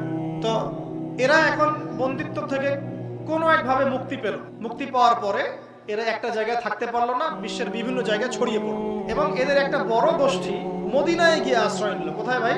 মদিনায়। ইয়াসরিব, মদিনা তখনকার নাম কি? কেন আশ্রয় নিল মদিনায় সারা দুনিয়া থাকতে? কারণ তাদের কিতাবে লেখা ছিল যে শেষ জামানায় একজন নবী আসবেন, যেই নবীর প্রতি ঈমান আনলে পরে আবারও আমরা সমৃদ্ধির পথে ফিরবো ইনশাআল্লাহ। এটা একটা লেখা আছে ওদের কিতাবের মধ্যেই, এবং নবী সাল্লাল্লাহু আলাইহি ওয়াসাল্লামের নাম সেখানে মেনশন করা আছে, তার নাম আহমদ। কি নাম? আহমদ। এই জন্য এই আশায় তারা মদিনায় এসে বসে আছে। মদিনায় তাদের তিনটা গোত্র হয়ে গেল, একটা হলো বনু কোরাইজা, কি নাম? একটা হলো বনু কাইনুকা, একটা হলো বনু নাজির। আস্তে আস্তে এরা সমৃদ্ধ হতে লাগলো, অর্থনীতি সমৃদ্ধ করতে লাগলো, দুর্গ নির্মাণ করতে লাগলো, আওস ও খাজরাজের উপরে কন্ট্রোল পেয়ে বসলো। অপেক্ষায় আছে শেষ নবী কবে আসবে, এই অপেক্ষাতেও আছে। আরেকটা অপেক্ষায় আছে যে আমাদের একজন মসিহ আসবে, যেই মসিহ আসলে আমরা বিশ্বটাকে শাসন করব। দুটো অপেক্ষা। ঠিক আমরা যেমন অপেক্ষা করছি, দুটো অপেক্ষা। আমাদের একজন আমির আসবেন যার নাম মাহদি, আর একজন নবী আসবেন যিনি একজন শাসকের রোল প্লে করবেন যার নাম ঈসা ইবনে মারইয়াম। মিলতেছে কি বিষয়গুলো ভাই? বুঝতে কি পারতেছেন কিছু? আচ্ছা, আর অপেক্ষা চলছে। আল্লাহ পাক তাদের মাসিহকে পাঠালেন। আল্লাহ পাক তাদের মাসিহকে পাঠালেন, যেই মাসিহ এর আসল নাম হলো মাসিহ ঈসা ইবনে মারইয়াম। কি নাম? ঈসা ইবনে মারইয়াম। তাকে আমরা বলি না মাসিহ ঈসা ইবনে মারইয়াম। কিন্তু এই ইহুদিরা সেই মাসিহকে চিনতে ভুল করলো এবং ইহুদিরাই তাদের মাসিহকেই জারজ সন্তান বলে গালি দিল। আপনারা জানেন না, ইহুদিরা ঈসা ইবনে মারইয়ামকে বলেছে তোমার মা ব্যভিচার করে আসছে, নাউজুবিল্লাহ। মারইয়াম আলাইহিস সালাম যখন বাচ্চা নিয়ে আসলেন, তারা কি বলেছিল? সূরা মারইয়াম পড়ে দেখেন যে এই সন্তান কোথা থেকে নিয়ে আসছো, তোমার বাবা মা তো এমন ছিল না, তুমি কি ব্যভিচার করেছো? নাউজুবিল্লাহ। তার মানে তারা তাদের মাসিহকে একজন জারজ সন্তান রূপে অস্বীকার করলো। আল্লাহ মাফ করুন। ঈসা আলাইহিস সালাম তার দাওয়াতি কাজ চালাতে লাগলেন। আল্লাহ পাক নিদর্শন দিলেন, ইনজিল নাজিল করলেন এবং তিনি শৈশবে কথা বললেন। অন্ধ রোগীর চোখে হাত বোলান, চোখ ভালো হয়ে যায়। কুষ্ঠ রোগীর গায়ে হাত বোলান, রোগ ভালো হয়ে যায়। আল্লাহর হুকুমে মৃত মানুষকে বলেন যে কুম বিইজনিল্লাহ, মৃত মানুষ দাঁড়িয়ে যায়। এত নিদর্শন চোখে দেখার পরেও এই জিউসরাই তাকে বিশ্বাস করলো। তাদের মাসিহকে তারা বিশ্বাস করলো না, বরং তাকে হত্যার চক্রান্ত করলো এবং একদিন তাকে হত্যার পরিকল্পনা পুরো পাশ করে ফেলল। ঠিক যেমন আমাদের নবীকে তারা হত্যার চেষ্টা করেছিল, মনে আছে আপনাদের? খায়বারে বিষ দেওয়ার চেষ্টা করেছে। তারপরে আমাদের নবী একদিন বনু নাজিরের দেয়ালের মধ্যে হেলান দিয়েছিলেন, উপর থেকে বড় পাথর ফেলে আল্লাহ নবীকে হত্যা করার চেষ্টা করেছিলেন। এরা যেমন করে মুহাম্মদ সাল্লাল্লাহু আলাইহি ওয়াসাল্লামকে হত্যার চেষ্টা করেছিল, একইভাবে তারা ঈসা আলাইহিস সালামকেও হত্যার চেষ্টা করেছিল এবং তারা এখনো মনে করে যে আমরা তাকে হত্যা করেই ফেলেছি। তারা এটা আনন্দিত বোধ করে, উৎফুল্ল বোধ করে যে আমরা তাকে হত্যা করি। ইন্না কাতালনাল মাসিহ ইবনে মারইয়াম, আমরা মাসিহ ইবনে মারইয়ামকে হত্যা করেছি, আমরা হত্যা করেছি। তারা বলে ফখর করে, কিন্তু আল্লাহ পাক বললেন ওয়ামা কাতালুহু ওয়ামা সালাবু, তারা তাকে হত্যাও করে নাই, ক্রুশবিদ্ধও করে নাই। বাল রাফাআহুল্লাহু ইলাইহি, বরং আল্লাহ পাক তাকে তার কাছে উঠিয়ে নিয়েছে। আল্লাহ পাক তাকে তার কাছে উঠিয়ে নিয়েছেন। ওয়ালাকিন শুববিহা লাহুম, কিন্তু তারা প্রতারিত হয়েছে। মানে একজনের চেহারা আল্লাহ পাক ওই 12 জন হাওয়ারির মধ্যে একজন গাদ্দার ছিল, বুঝছেন? থাকে না মুসলিমদের ভিতরে আব্দুল্লাহ বিন উবাইয়ের মতো মানুষ। আর এগুলো তো এখন মুনাফিক ঘরে ঘরে, অনলাইন খুললেই মুনাফিক দেখা যায়। তাদের ইসরায়েলের প্রতি এত মহব্বত যে হামাসকে সন্ত্রাসী সংগঠন না বলতে পারলে ভেতরে ভালো হজম হচ্ছে না। দাড়ি টুপি নিয়ে বলতে, দাড়ি টুপি নিয়ে জুব্বা পাগড়ি পরে, এগুলো লজ্জা বলি, লজ্জা। মানুষের লজ্জা হায়া যখন নষ্ট হয়ে যায়, মানুষ তখন এগুলা কথা বলতে পারে। একটা মানুষের লজ্জা যখন থাকে না, লজ্জা, তখন মানুষ এগুলা কথা বলতে পারে। তো ওই রকম মুনাফিক ওই সময় ছিল। ওইদিকে আমি পরে আসতেছি, এদের মুখোশটা আপনাদের সামনে খুলতে হবে। তো ওই এক গাদ্দার আল্লাহ রাব্বুল আলামিন তার চেহারাটা ঈসা ইবনে মারইয়ামের চেহারার মতো করে, এবং ঈসা ইবনে মারইয়ামকে আল্লাহ পাক উঠিয়ে নিলেন তার কাছে এবং এই ব্যক্তিকে শুলে চড়ানো। তারা মনে করে ঈসা আলাইহিস সালামকে তারা হত্যা করেছে। কারা মনে করে? এই বুঝলেন, কারা মনে করে? ইহুদিরা মনে করে তারা ঈসা ইবনে মারইয়ামকে কি করেছে? হত্যা করেছে। আল্লাহ বলেন না, তারা হত্যা করে নাই, বরং আল্লাহ তাকে উঠিয়ে নিয়েছেন। আর আমাদের নবী সাল্লাল্লাহু আলাইহি ওয়াসাল্লাম বলেছেন তিনি শেষ জামানায় আসবেন, এই জেরুজালেম থেকেই তিনি আবার পুরো বিশ্বে ইসলামী খেলাফত কায়েম করবেন। তিনি নবী হিসেবে আসবেন না, হাকিমুন আদিল, মানে ন্যায় বিচারক শাসক রূপে আসবেন। শুকর তিনি মেরে ফেলবেন, ক্রুশ ভেঙে ফেলবেন, জিজিয়া উঠিয়ে দিবেন, আর অনেক ঘটনা সেটা পরে আসছে। তো তিনি আসবেন, আমাদের নবী বলে গিয়েছেন, মানে সভ্যতার শেষটা তার হাতে হবে। তিনি যখন আসবেন তিনি বিয়ে শাদীও করবেন, তার সন্তানও হবে, এবং তার ইন্তেকালের পরে তাকে আমাদের নবীর পাশেই দাফন করা হবে। তিনি 40 বছর বিশ্ব শাসন করবেন। কত বছর? তার আশা আরো একবার বাকি আছে, কিন্তু ইহুদিরা কি মনে করে তাকে তারা হত্যা করেছে। তার মানে তারা তাদের মাসিহকে চিনতে ভুল করলো, ঠিক তো? শুধু তাই না, তারা শেষ নবী মুহাম্মদ সাল্লাল্লাহু আলাইহি ওয়াসাল্লামকেও চিনতে ভুল করলো। যেই নবী মক্কায় 13 বছর দাওয়াতি কাজ করার পরে মদিনায় হিজরত করে গেলেন, তাদেরই কেবলায় নামাজ পড়লেন 17 মাস। কত মাস? 17 মাস তাদের কেবলায় নামাজ পড়েছি না আমরা, ওই বাইতুল মুকাদ্দাসের দিকে মুখ করে। কেন? কথা পোষণ করার জন্য যে আমরা এবং তোমরা আলাদা কেউ নও। তোমরা যে মুসা আলাইহিস সালামের অনুসারী দাবি করো, আমরাও মুসা আলাইহিস সালামকে স্বীকার করি। তোমাদের কিতাবে যে নবীর প্রতিশ্রুতি দেয়া আছে মুহাম্মদ সাল্লাল্লাহু আলাইহি ওয়াসাল্লামই সেই নবী, তোমাদের দরজা পর্যন্ত চলে আসছেন। অনেক ইহুদি কিন্তু চিনতেও পেরেছিল, কিন্তু বেশিরভাগ স্বীকার করলো না। কেন করলো না? ওই যে বললাম, হিংসা। কেন তিনি ইসমাইলের বংশে আসলেন, আমাদের বংশে কেন? কেবলা পরিবর্তন করে দেওয়া হলো। কেবলা পরিবর্তন মানে কি জানেন? মানে ওদের সাথে আমাদের বিচ্ছিন্নতা ঘোষণা করা, যে আমরা আর তোমাদের সাথে চলি না, তোমাদের জাতি এক, আমাদের জাতি আর এক। কেবলা পরিবর্তন হয়ে গেল 17 মাস পরে, ওদের সময়ও শেষ হয়ে গেল।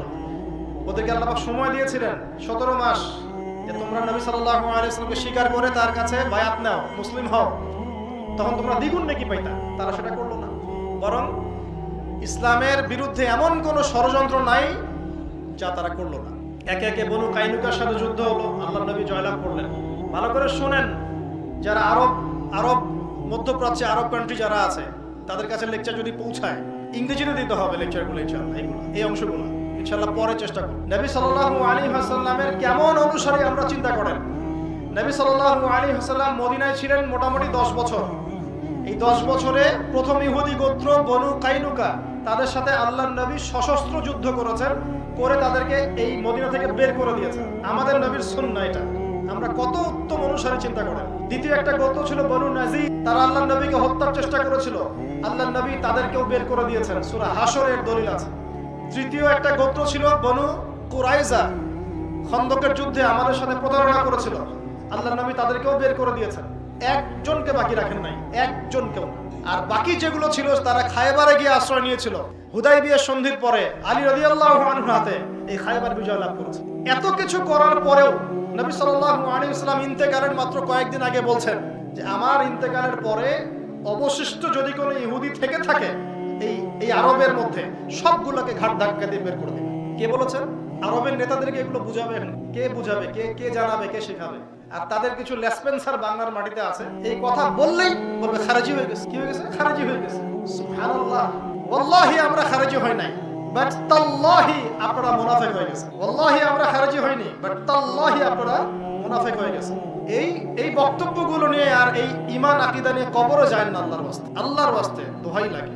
যেই নবী সাল্লাল্লাহু আলাইহি ওয়াসাল্লাম নিজের জীবদ্দশায় চারবার ইহুদিদের সাথে যুদ্ধ করলেন, তাদেরকে বের করে দিলেন, ইন্তেকালের কয়েকদিন আগে বলছেন যে আমার ইন্তেকালের পরে বাকি যেগুলো আছে এগুলোকে তোমরা বের করো। আর এটা বাস্তবায়ন করলেন কে? উমর ইবনে খাত্তাব। একটা একটা করে ধরে তাদেরকে এখান থেকে বের করে দেন। এরপর তারা সারা দুনিয়া উদ্বাস্তুর মতো থাকতে লাগলো। এখানে 10 জন, ওখানে 20 জন, ওখানে 100 জন, ওখানে 100। তাদের কোনো জায়গা ছিল। এরা কারা? এরা কিন্তু আগে ছিল বনু ইসরাঈল। ওই দাউদ আলাইহিস সালামের স্বর্ণযুগ থেকে সুলাইমান আলাইহিস সালামের স্বর্ণযুগ, তারপরে আল্লাহর আদেশ অমান্য করা, দাসত্বের জীবন, সেখান থেকে আবার আল্লাহ পাক নিয়ে আসলেন এখানে, সেখান থেকে মদিনায় আল্লাহর নবীকে চিনলো না। একদিকে ঈসা আলাইহিস সালামকে অস্বীকার করলো, একদিকে নবী সাল্লাল্লাহু আলাইহি সাল্লামকে অস্বীকার করলো, পুরোপুরি কাফের হয়ে গেল। আল্লাহ পাক এরপর শাস্তি স্বরূপ মুসলিমদের হাতে ওদের এরকম পরিণতি দিলেন, তাই না? আল্লাহ পাক এখানে জুলুম করেছেন? আল্লাহ পাক কি তাদের উপর জুলুম করেছেন? আল্লাহ পাক যে ওয়াদা করেছেন তার বাস্তবায়ন করেছেন। আল্লাহ পাক ওয়াদা করেছিলেন ওয়া ইন উদতুম উদনা, তোমরা ঠিক থাকলে আমি ঠিক থাকবো। তারা তো ঠিক থাকলো না। আল্লাহ পাক মুসলমানদের হাতে ওদের এই অধঃপতন দিলেন। শুধু তাই না, তারা আল্লাহর নবীকে স্বীকার করে নাই তাই না, বরং তাকে বারংবার হত্যার চেষ্টা পর্যন্ত করে। এবং ইসলামের এগেইনস্টে এমন কোন কুচক্র নাই বা মানে ধূরবিসন্ধি নাই যেটা তারা করে না। আল্লাহ পাক এই শাস্তি দিলেন, আল্লাহর নবী শেষমেশ বলে গেলেন এদেরকে বের করে। তাই করা হলো। এবার এখান থেকে একটু বুঝুন, এটা শেষ অংশ বক্তব্যের, এটা ভালো করে বুঝুন। এই অবস্থা পর্যন্ত কি বুঝতে পারছেন? আচ্ছা, তাহলে আল্লাহর নবী সাল্লাল্লাহু আলাইহি ওয়াসাল্লামের যুগে এই অবস্থা যখন হলো, উমর রাদিয়াল্লাহু আনহু তাদেরকে বের করে ওই যে বাইতুল মুকাদ্দাস যে জায়গাটা ছিল, এটা মুসলমানরা আবার বিজয় লাভ করলো। এবার বাইতুল মুকাদ্দাসে কারা আছে? বনু ইসরাইল না মুসলিমরা? উম্মতে মুহাম্মাদি এখন আছে বাইতুল মুকাদ্দাস। ওই যে আমরা ঢুকলাম বাইতুল মুকাদ্দাসে, এবার উম্মতে মুহাম্মাদি ঢুকলো। কার নেতৃত্বে? উমর রাদিয়াল্লাহু আনহু। মনে নাই আপনারা তো ছোটবেলায় বাংলা বইয়ে এই কবিতাগুলো ছিল, তিনি উটের পিঠে যাচ্ছিলেন, ভৃত্যকে উঠালেন, আবার নিজে নামলেন। এখন তো এগুলো নাই, এখন খালি কি হামটি ডামটি, হ্যাঁ, তারপর ওই যে জ্যাক এন্ড জিল, মানে যত জগা মানে ইসলাম থেকে মুসলমানদেরকে সরানোর এমন কোনো পথ পদ্ধতি নাই যে জায়নিস্টরা অবলম্বন করে নাই, এবং ইচ্ছায় হোক অনিচ্ছায় হোক আমরা ওদের খপ্পরে পড়ে গেছি। কোনো কোনো ক্ষেত্রে জনসাধারণ চায় না তাদের খপ্পরে পড়তে, কিন্তু গভর্নমেন্টের কারণে খপ্পরে পড়ে যায় বিভিন্ন দেশে। শুধু আমাদের একই অবস্থা। আপনার কি মনে হয় যে ইয়েমেনে বোম্বিং আম জনসাধারণ সমর্থন করেছে? না, গভর্নমেন্ট করেছে। আপনাদের কি মনে হয় যে আফগানদের উপরে যখন হামলা চালানো হয়েছিল তখন পাকিস্তানের সাধারণ মানুষ এটা পক্ষ নিয়েছিল? আপনার কি তাই মনে হয়?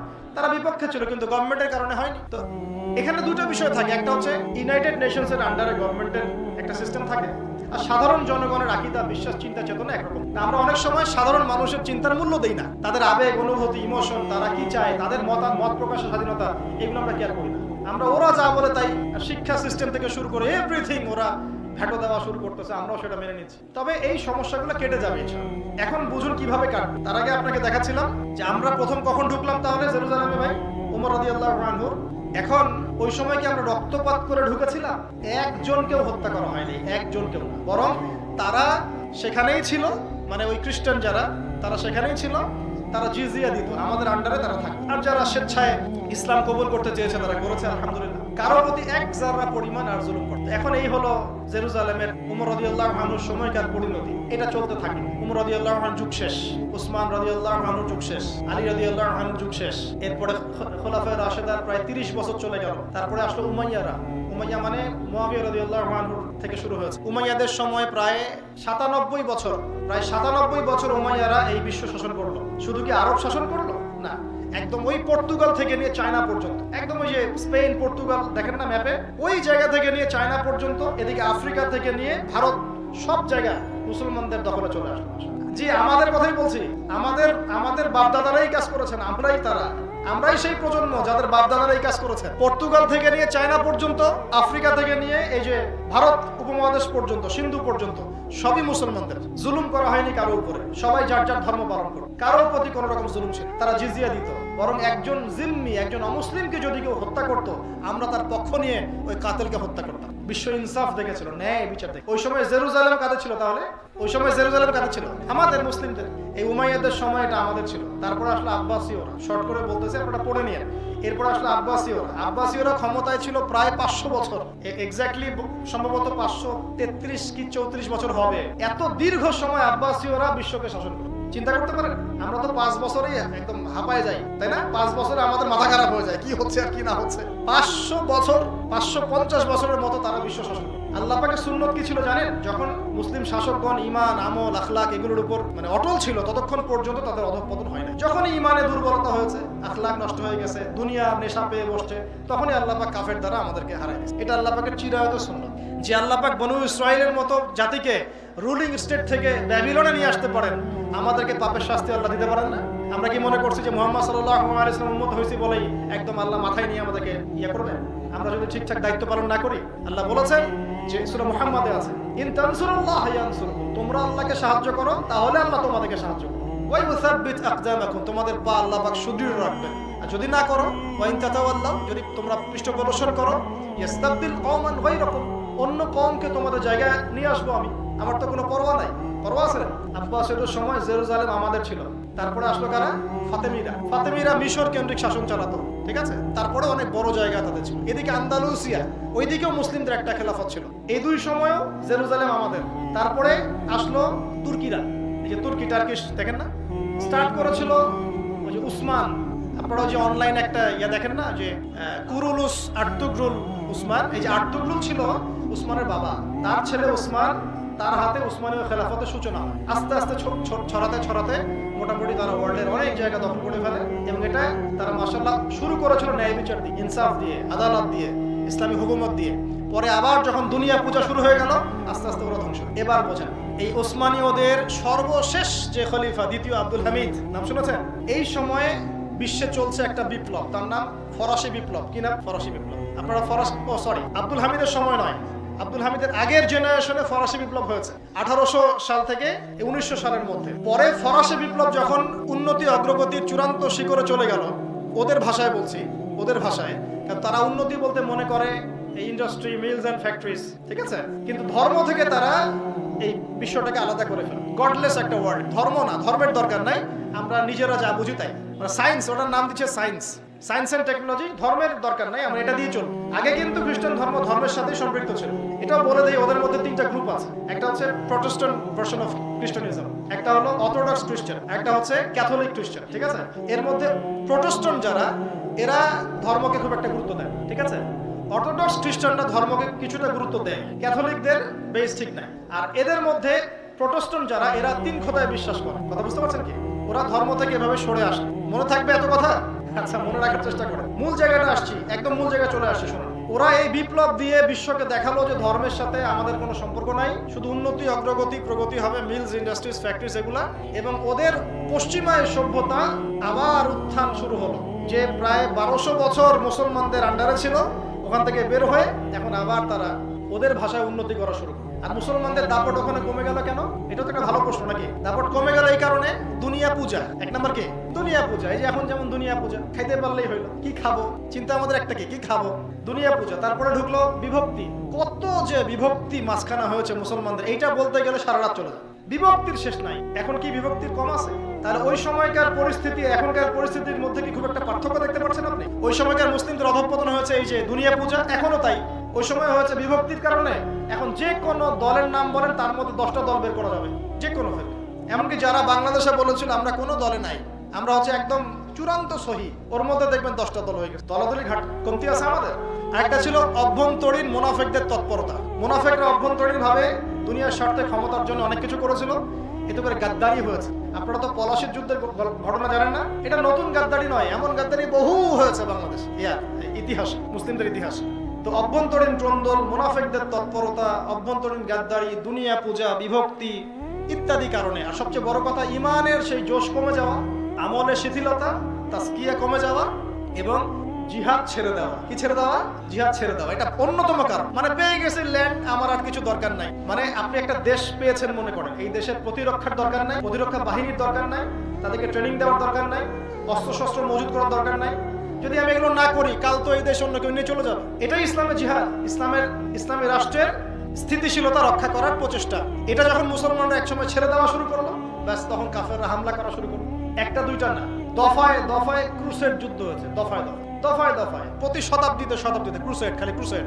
এক একটা ক্রুসেডে কত লক্ষ লক্ষ মুসলমানকে মারা হয়েছে, ঠিক না? এমনকি যে বুশ ছিল না, বুশ, সেও আফগান আক্রমণ করার সময় বলছিল যে আমরা নতুন ক্রুসেডের জন্ম দিলাম। চিন্তা করে, ওরা হিস্ট্রি ভুলে যায় না। নিউজিল্যান্ডের ক্রাইস্ট চার্চের কথা মনে আছে আপনাদের? ওখানে যে একটা বন্দুকধারী এসে অনেকগুলো মুসলমানকে মসজিদে হত্যা করলো, ওর বন্দুকের মধ্যে লেখা ছিল এত সালের প্রতিশোধ, এত সালের প্রতিশোধ, এত সালের প্রতিশোধ। মনে আছে? ওরা কিছুই বলে যায়নি, ভুলে গেছে আমরা হতভাগা। এই ক্রুসেড একটার পর একটা ঘটনা চলতে থাকলো, একটার পর একটা ক্রুসেড, লক্ষ লক্ষ মানুষ মরতে লাগলো, শতাব্দীর পর শতাব্দী চলতে লাগলো। এই চলতে চলতে চলতে যখন ফরাসি বিপ্লব শেষ হয়ে গেল, অটোম্যান এম্পায়ার খালি বাকি আছে, মানে তুর্কিরা বাকি আছে। বাকি সবাইকে মোটামুটি ঠান্ডা করা শেষ। এখন তুর্কিদের এই জায়গায় বোঝেন, এখন তুর্কিদের আন্ডারে আছে এই জেরুজালেম। এই যে তুর্কিদের আন্ডারে আছে জেরুজালেম, ওইটা তারা ধরে রেখেছে। এটা এখন উদ্ধার করতে হবে কিভাবে? একটা ছক আঁকা হলো, খুব ভালো করে বোঝেন। এটা কোনো পলিটিক্যাল অ্যানালাইসিস্ট আপনাকে বোঝাতে পারবে না।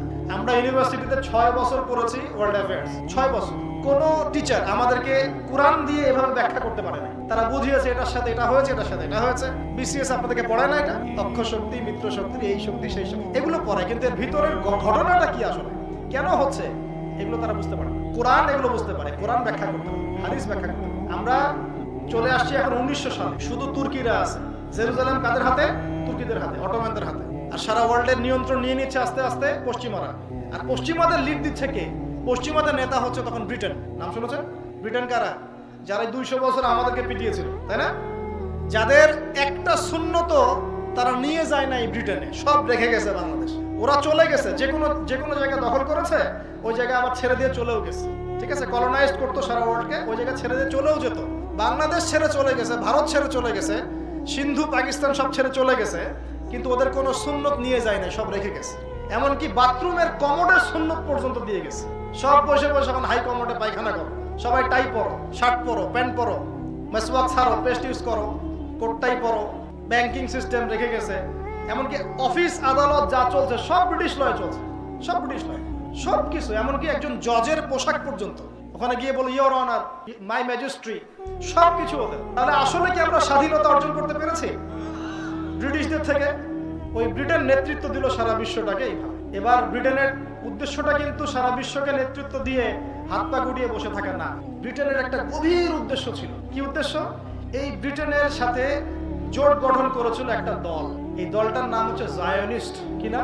এই শব্দটাকে আপনারা, এই জায়ন শব্দটাও কোত্থেকে আসছে এটাও জানতে হবে। ওই যে হাইকেলে সুলাইমানির কথা বললাম না, ওই হাইকেলে সুলাইমানি যে পাহাড়ে ছিল, ওই পাহাড়টার নাম ছিল জায়ন। ওখান থেকে তারা একটা নতুন শব্দ নিল, জায়নিজম। জায়নিজম, জায়নিস্ট মতবাদ। কিছু মানুষ মিলে এটাকে ফর্ম করলো। আর জায়নিস্ট কারা? যারা প্রচন্ড ধনী, সারা ওয়ার্ল্ডে প্রচন্ড ধনী, প্রচন্ড ধূর্ত, সব নিয়ন্ত্রণ তাদের হাতে, সারা ওয়ার্ল্ডকে নাচায় আঙ্গুলের মাথায়। এরা যায় কিভাবে? এরা এত শক্তিশালী হলো সোনা বিক্রি করে। কি দিয়ে? আফ্রিকা থেকে সোনা উঠায় উঠায় সারা ওয়ার্ল্ডকে। এখন ওদের দরকার, ওদের উদ্দেশ্যটা কি? ওদের উদ্দেশ্য হচ্ছে বাইতুল মুকাদ্দাসটা আবার পাওয়া। কিন্তু কারা জায়নবাদীতে যোগ দিল এটা আপনাকে কোরআন ব্যাখ্যা করবে, আর কেউ ব্যাখ্যা করতে পারবে না। কোন পলিটিক্যাল অ্যানালাইসিস এটা আপনাকে ব্যাখ্যা করবে। আপনাদেরকে আমি বলছি, সূরা মাইদার 51 নম্বর আয়াতে এর দলিল আছে। সূরা মাইদার 51 নম্বর আয়াত আল্লাহ পাক বলছেন, আয়াতটা খুব ভালো করে শুনেন। বা'দা আউযু বিল্লাহি মিনাশ শাইতানির রাজীম। ইয়া আইয়ুহাল্লাযীনা আমানু, হে মুমিন মুসলিমরা শোনো, হে মুমিনরা তোমরা শুনো। লা তাত্তাখিযুল ইয়াহুদা ওয়ান নাসারা আউলিয়া, তোমরা ইহুদি এবং নাসারাদেরকে বন্ধুরূপে গ্রহণ করো না। উস্তাদ, আমি কি অনুবাদে কোনো ত্রুটি করলাম? আপনাদের শায়েখ, অনলাইন শায়েখদেরকে বলেন যে এর অনুবাদ কি, ব্যাখ্যা করতে চান তারা বিভিন্নভাবে।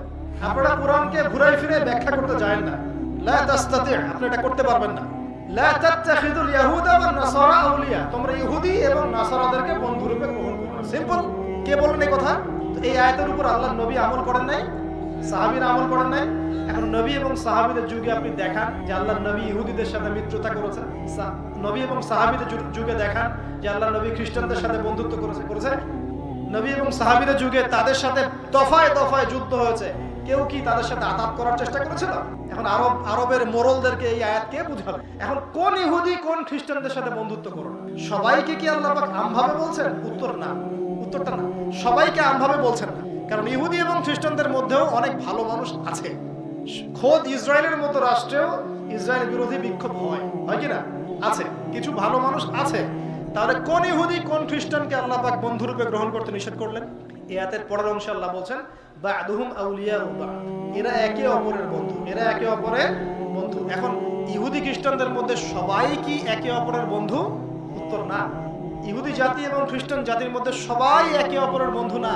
এদের মধ্যে কিছু কিছু মানুষ একে অপরের বন্ধু। আপনি দেখবেন ইসরায়েলের বন্ধু ব্রিটেন, ইসরায়েলের বন্ধু আমেরিকা। ইসরায়েল যতই নির্যাতন করুক না কেন, সুন্দর করে আমেরিকা এসে বলবে যে আমি ওর পাশে আছি। বলবে না যে আমি তার পাশে আছি, সে তার সার্বভৌমত্ব রক্ষার অধিকার নিশ্চিত করবে, সন্ত্রাসীদেরকে দমন করা হবে, আমরা তার পাশে আছি, রণতরী পাঠাই দিবে। তাহলে কে কার বন্ধু বুঝতে আপনার কি বাকি থাকে? এরপরেও যদি আপনি না বুঝেন তাহলে তো আপনি দাজ্জাল। দাজ্জালের মধ্যে এক চোখ কানা। দাজ্জালের এক চোখ কানা মানে আমার কাছে মনে হয় তার অন্তরটাও কানা, নিশ্চয়ই কলবটাও কানা, তাহলে তো দেখতে পারার কথা। এখানে দেখেন ইসরায়েলের বন্ধু ব্রিটেন, ওর বন্ধু আমেরিকা, তার সাথে কারা কারা যোগ দিয়েছে? ফ্রান্স, আর কারা যোগ দিয়েছে? ইতালি, আমাদের জনৈক প্রতিবেশীও আছে, ঠিক আছে। তারপরে ওই যে জেলেনস্কির দেশটার নাম কি? ইউক্রেন, সবাই। কিন্তু রাশিয়া কি ইসরায়েলের সাথে যোগ দিয়েছে? রাশিয়া তো খ্রিস্টান কান্ট্রি, ও তো নাসারা খ্রিস্টান। তাহলে ও কেন ইসরায়েলকে সমর্থন করলো না? তার মানে কোরআন আপনাকে ব্যাখ্যা করছে যে সব ইহুদি সব খ্রিস্টান একে অপরের বন্ধু। ইহুদি এবং খ্রিস্টানদের মধ্যে একটা দল আছে যারা একে অপরের বন্ধু, এদেরকে আমরা জায়নিস্ট বলি। তাহলে রাশিয়া জায়নিস্টের মধ্যে পড়ছে না, বরং সে ফিলিস্তিনকে সাপোর্ট করছে কিনা? কোন কোন ক্ষেত্রে চায়নার মতো কান্ট্রিও ফিলিস্তিনকে সমর্থন করছে কিনা?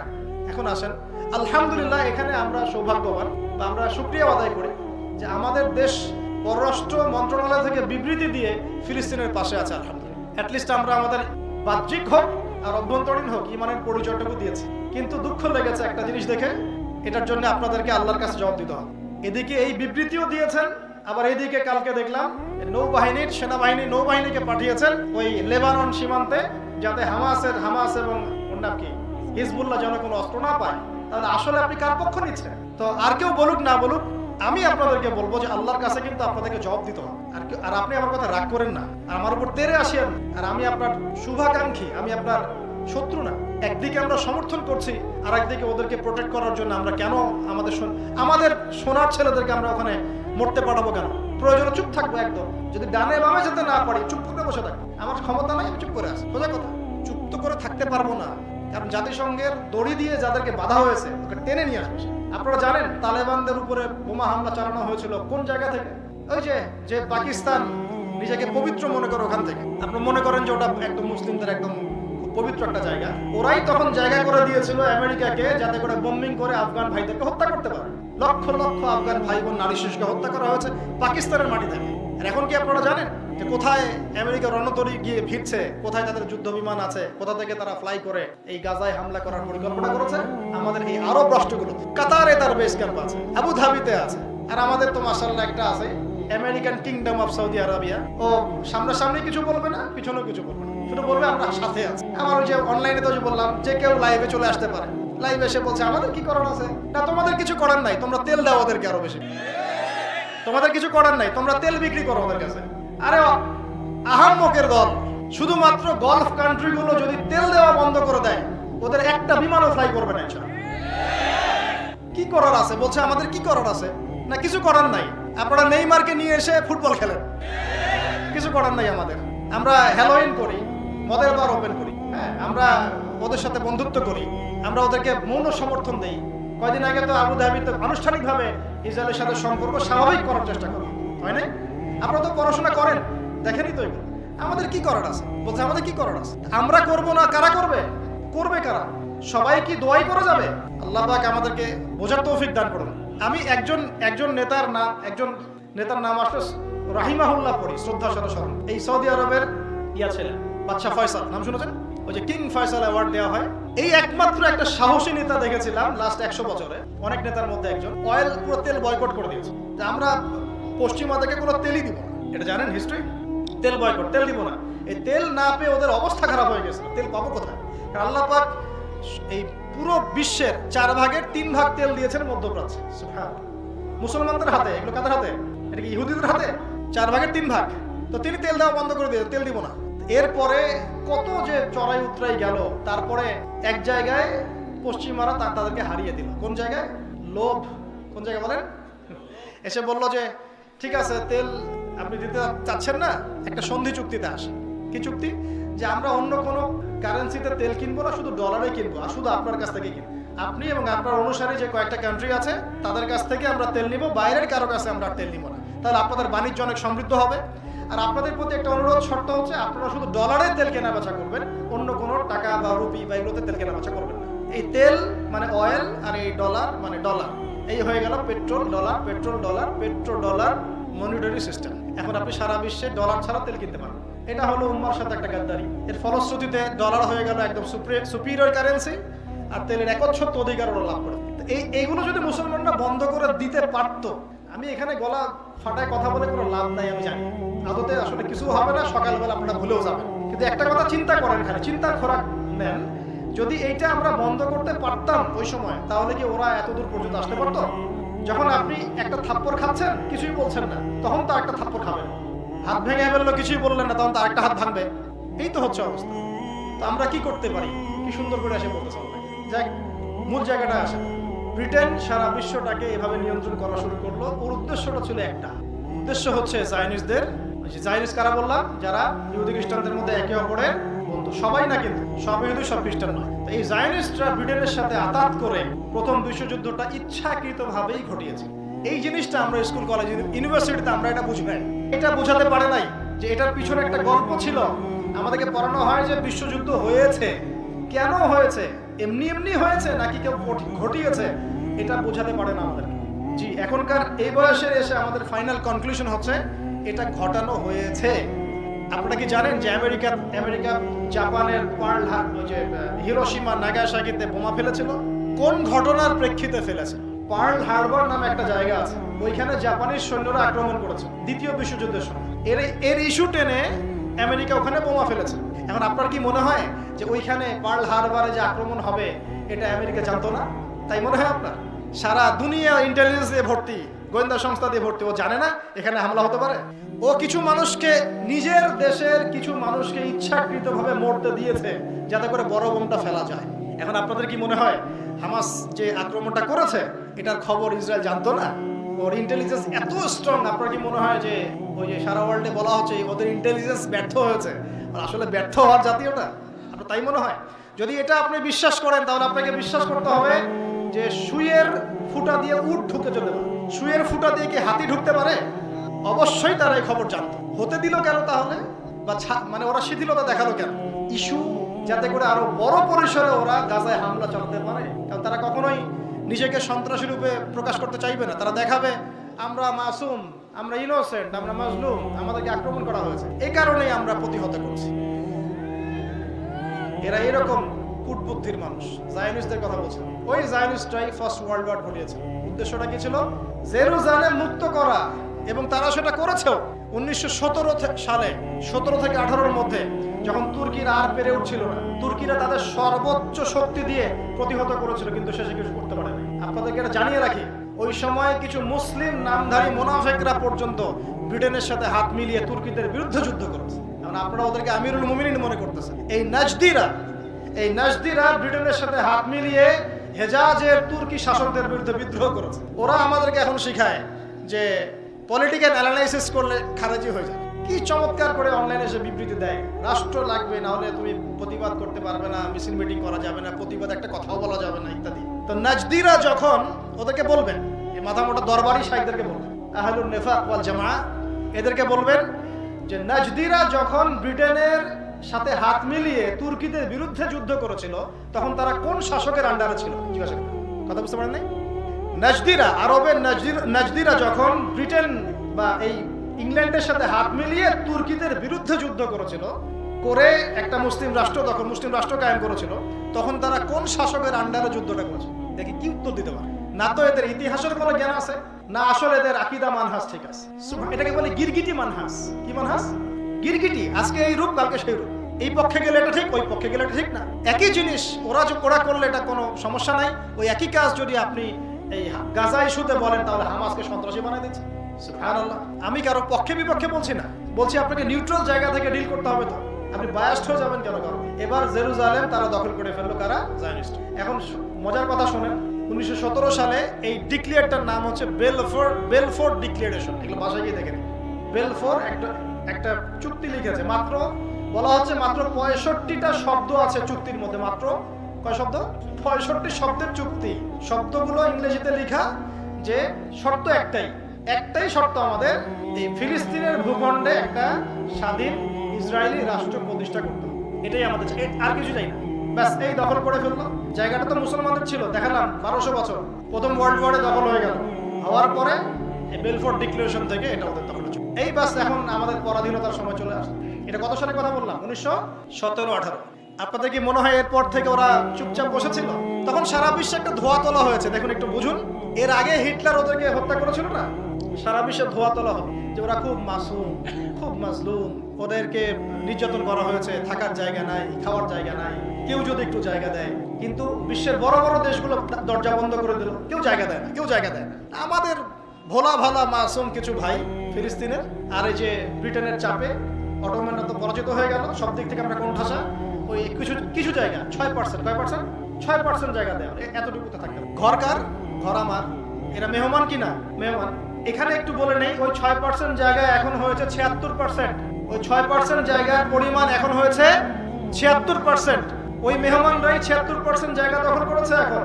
আর বাকি যে পার্সেন্টটুকু বাকি আছে, এই দুটো জায়গা অবরুদ্ধ। শুধু গাজা উপত্যকায় থাকে 22 লক্ষ মানুষ। আর ওয়েস্টার্ন ব্যাংকে কতটুকু থাকে আপনারা দেখে নেন।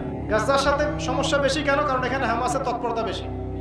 ওইখানে পিএলওর আন্ডারে ছিল, এটা মানে মিউচুয়াল করে ফেলছে মোটামুটি। এখানে 76% জায়গা এখন মেহমানরা দখল করেছে। এখন এই বাকি জায়গাটুকু চাওয়ার জন্য যখন এরা প্রতিবাদ করে বা বিশ্বের দরবারে আর্তনাদ পেশ করে, মুসলমানদের সহযোগিতা চায়, ওরা হামলা করলে প্রতিহত করার চেষ্টা করে, তখন তারা বলে যে এরা সন্ত্রাসী। এরা বলছে আমার ঘর আমাকে ফেরত দাও, এ বলছে তুমি সন্ত্রাসী, দূর হও। এই মেহমানরা আমাদেরকে বের করে দিয়েছে। মনে করেন আপনাকে আপনার মেহমান বের করে দিয়েছে, আপনি দরজার বাইরে দাঁড়িয়ে নক করছেন, নক করে বলছেন আমার বাড়ি আমাকে ফেরত দাও, আর ও বলছে সন্ত্রাসী, তুমি দূর হও। পুরো বিশ্বের চিত্রটাই এই জেরুজালেম কেন্দ্রিক। একটা বাক্যে বলুন, মেজবান তারা বলছে আমার ঘর আমাকে ফেরত দাও। ভাই আমার ঘর আমাকে ফেরত দাও, থাকতে দিয়েছিলাম, খাইতে দিয়েছিলাম, তোমাকে তো আমি আমার নারী শিশুকে হত্যা করতে দেই নাই, অত্যাচার করতে দেই নাই, নির্দিষ্ট সময়ের জন্য দিয়েছিলাম, আমার বাড়ি এখন আমাকে ফেরত দাও। এখন ও দরজা বন্ধ করে পিটাচ্ছে আর বলছে সন্ত্রাসী, তুমি দূর হও। আর বড় বড় মুসলিমরা রাষ্ট্রগুলো তাকায় তাকায় দেখছে, মাঝে মাঝে কিছু টাকা পয়সা পাঠাচ্ছে যাতে ওরা পানি কিনে খেতে পারে, কাপড় পরতে পারে, খাবার পেতে পারে। ওই টাকা তুমি কোত্থেকে পেয়েছো? ওই টাকা তেল বিক্রি করে পেয়েছো, ওই টাকা হজ থেকে পেয়েছো। এটা তো মানুষ জানে, যারা পলিটিক্যাল অ্যাফেয়ার্স ডিল করে তারা জানে ওই টাকা তোমার পাচ্ছ কোত্থেকে? তেল থেকে, পর্যটন শিল্প থেকে। তোমাদের আয়ের উৎস কি? কৃষি আয়ের উৎস?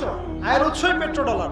আয়ের উৎসটা কি? পেট্রোডলার। তো তুমি ওদের সাথে চুক্তি করা টাকার ওই উচ্ছিষ্ট ছিটাফোঁটা আমাকে দিচ্ছ, আমার ভাইকে যে ওখানে রক্ত দিচ্ছে, দিয়ে মনে করছো তোমার দায়িত্ব শেষ হয়ে গেছে, আমার আর কি করার আছে?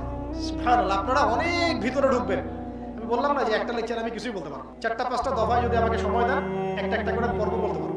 এরপরে এই হলো 17-18 সালের কথা শেষ। এরপরে আপনাদের ধারণা ওরা ওই 6% জায়গা নিয়ে বসেছিল, আর ব্রিটেন ওদেরকে যে সহযোগিতা করলো ওই সহযোগিতা বন্ধ করে রাখছে। ও সহযোগিতাও কন্টিনিউ করতে থাকলো এবং ইহুদিদের সাথে ব্রিটেনের খ্রিস্টানদের একটা বন্ধুত্ব চলতে থাকলো, বছরের পর বছর চলতে চলতে চলতে কি হয়েছে জানেন? এই যে আপনি গাজার কথা দেখছেন, এটা নতুন নয়, এর আগেও এরকম 6-7টা আক্রমণ হয়েছে এখানে। এই রিসেন্ট সময়ে প্রায় 2000 সাল থেকে 23 পর্যন্ত, 2004-এ, 2009-এ, 2014-তে, লাস্টে রমজানে, এই যে এখন পড়েন, পড়াশোনা করেন, দেখেন এর আগে ইন্তেফাদা হয়েছে কয়েকবার, ইন্তেফাদা।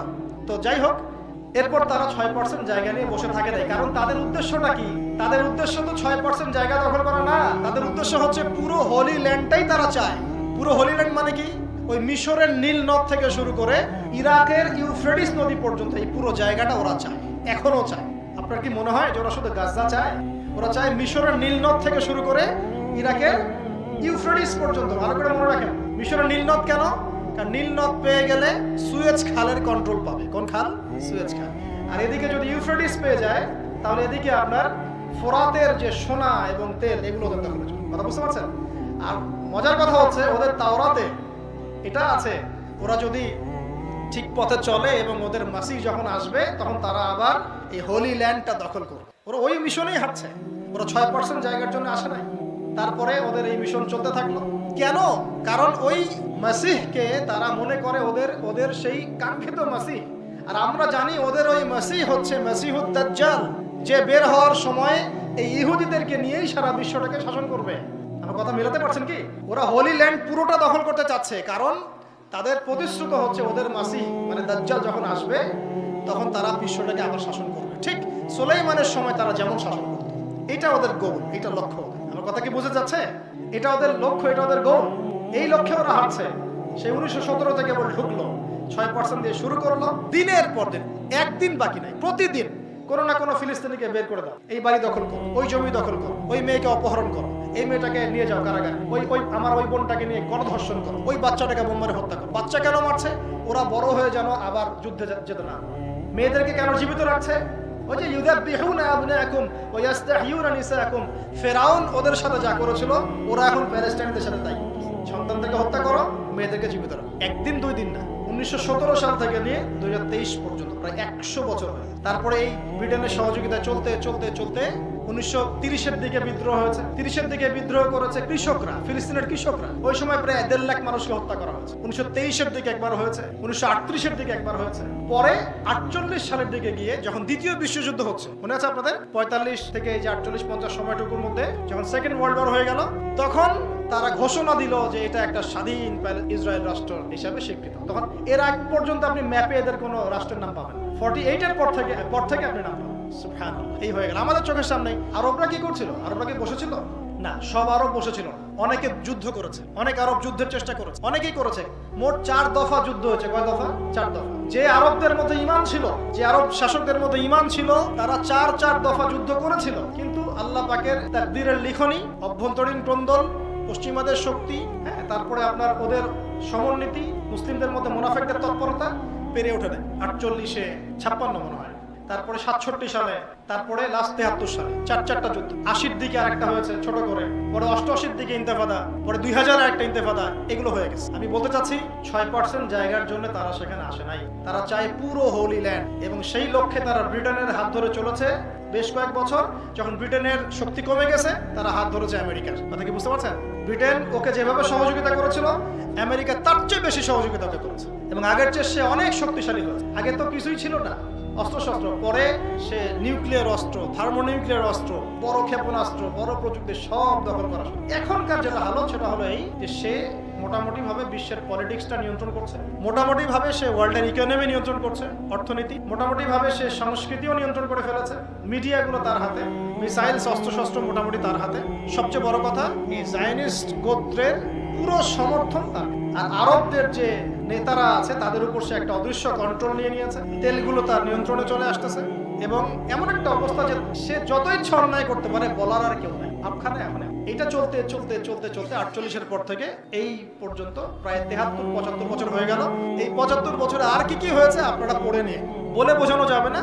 গড় এভারেজ, বললাম এভারেজ গড়ে প্রতিদিন অন্তত 3 জন করে ফিলিস্তিনি তাদের বাস্তুচ্যুত হয়েছে। আমি বললাম না শুরুতে যে আমরা এগুলো শুনবো, জানবো, কিন্তু বুঝতে পারবো না। বুঝতে পারবেন কখন, বা পারতেন কখন? যদি দেখতেন যে ওই যে রোহিঙ্গাদেরকে যেমনে মিয়ানমার একদম কোপায় শেষ করলো, ওইভাবে যদি আমাদের আল্লাহ না করুক কাউরে দিত, তখন বুঝতাম যে আসলে সমস্যাটা কেমন। আমি তখন জানলাম, শুনলাম, বুঝতে পারলাম। প্রতিদিন ঘরে 3 জন আমাদের প্যালেস্টাইনি ভাই বোনদেরকে উচ্ছেদ করা হচ্ছে, এটা আপনি জানলেন, শুনলেন, বুঝতে পারবেন। আপনাকে আপনার পরিবার থেকে যদি উচ্ছেদ করে, তখন বুঝতে পারবেন। গড়ে প্রতি বছর এরকম শত শত শিশু মারা যাচ্ছে, আমরা বুঝতে পারবো। কারণ আমার তো কোনোদিন বাচ্চা মারা যায় নাই, আমি তো কোনো বাচ্চাকে দফন করি নাই, আমার বাবা তো এভাবে মারা যায় নাই, আমার ভাইকে তো অন্যায়ভাবে কেউ মারে না, আমি তো বুঝতে পারবো না। আমরা বুঝতে পারবো না, কিন্তু জেনে রাখি। এখন শেষ করে দেই, এই এখনকার চলতে চলতে আপনাকে আমি 22 সাল 23 সাল পর্যন্ত আনলাম। এভাবে প্রতিদিন, প্রতি বছর, দফায় দফায়, রমজান মাসে, স্পেশালি রমজান মাসে বাইতুল মুকাদ্দাসকে কেন্দ্র করে, প্যালেস্টাইনকে কেন্দ্র করে এই হামলাগুলো চালানো হয়েছে বছরের পর বছর, যুগের পর যুগ। আরবরা প্রতিবাদের চেষ্টা করলেও তারা পেরে ওঠে নাই, কারণ পশ্চিমা মদত তাদের সাথে ছিল। আর এখন ওর শেষ লক্ষ্যটা কি?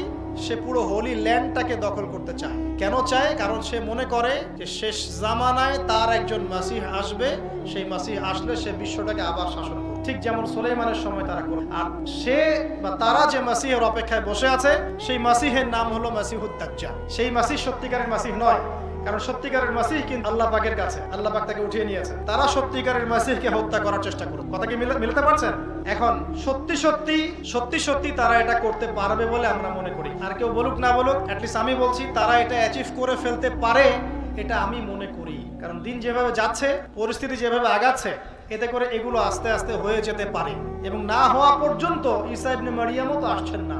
ঈসা ইবনে মারিয়ামের আসার কারণ কি? কারণ হচ্ছে তিনি দাজ্জালকে হত্যা করতে আসবেন। আর দাজ্জাল যদি তাদেরকে নিয়ে বিশ্ব শাসন না করলো, তাহলে দাজ্জালের ফাংশন তো পূর্ণ হলো না। তার সামনে অপেক্ষা করছে কি? আরো বেশি রক্ত। তবে যত বেশি রক্ত ঝরবে, মুসলমানরা যেন তত বেশি প্রতিরোধ গড়ে তোলে। যত রক্ত ঝরানো তারা ঝরাক, কিন্তু মুসলমানরা যেন তত বেশি প্রতিরোধ গড়ে তোলে। এরপরে ও সারা বিশ্বকে দেখাতে চাইবে সে ইনোসেন্ট। একটু মনোযোগ দেন, জাস্ট 5 মিনিট। ও সারা বিশ্বকে দেখাতে চাইবে সে ইনোসেন্ট, তার কোনো দোষ নাই, দোষ মুসলমানদের। আমি আমার উপর যে হামলা হচ্ছে বা আমার উপর যে অত্যাচার হচ্ছে, এটাকে প্রতিহত করার জন্য অস্ত্র হাতে নিয়েছে। অতএব পশ্চিমারা তোমরা আমার কাছে আসো, আমাকে সাহায্য করো। ও এই টেকনিক খাটিয়ে দেখবেন মুসলমানদের উপর নির্যাতন করবে, এবং পশ্চিমারা ওদের কাছে আসবেও। এবং বলা যায় না, আল্লাহ ভালো জানেন, তবে আমাদের মনে হয় যে এই ইস্যুগুলোকে কেন্দ্র করে আস্তে আস্তে তৃতীয় বিশ্বযুদ্ধ শুরু হয়ে যেত। এবং এটাকে তৃতীয় বিশ্বযুদ্ধ নামে কোনো হাদিসে আসে নাই, তবে হাদিসের মধ্যে মালহামা নামে একটা শব্দ আছে, 5টা পঞ্চম কথা আসছে। মালহামার কথাটা এভাবে আসছে যে এত ম্যাসাকার্ড একটা যুদ্ধ, যেখানে প্রতি 100 জন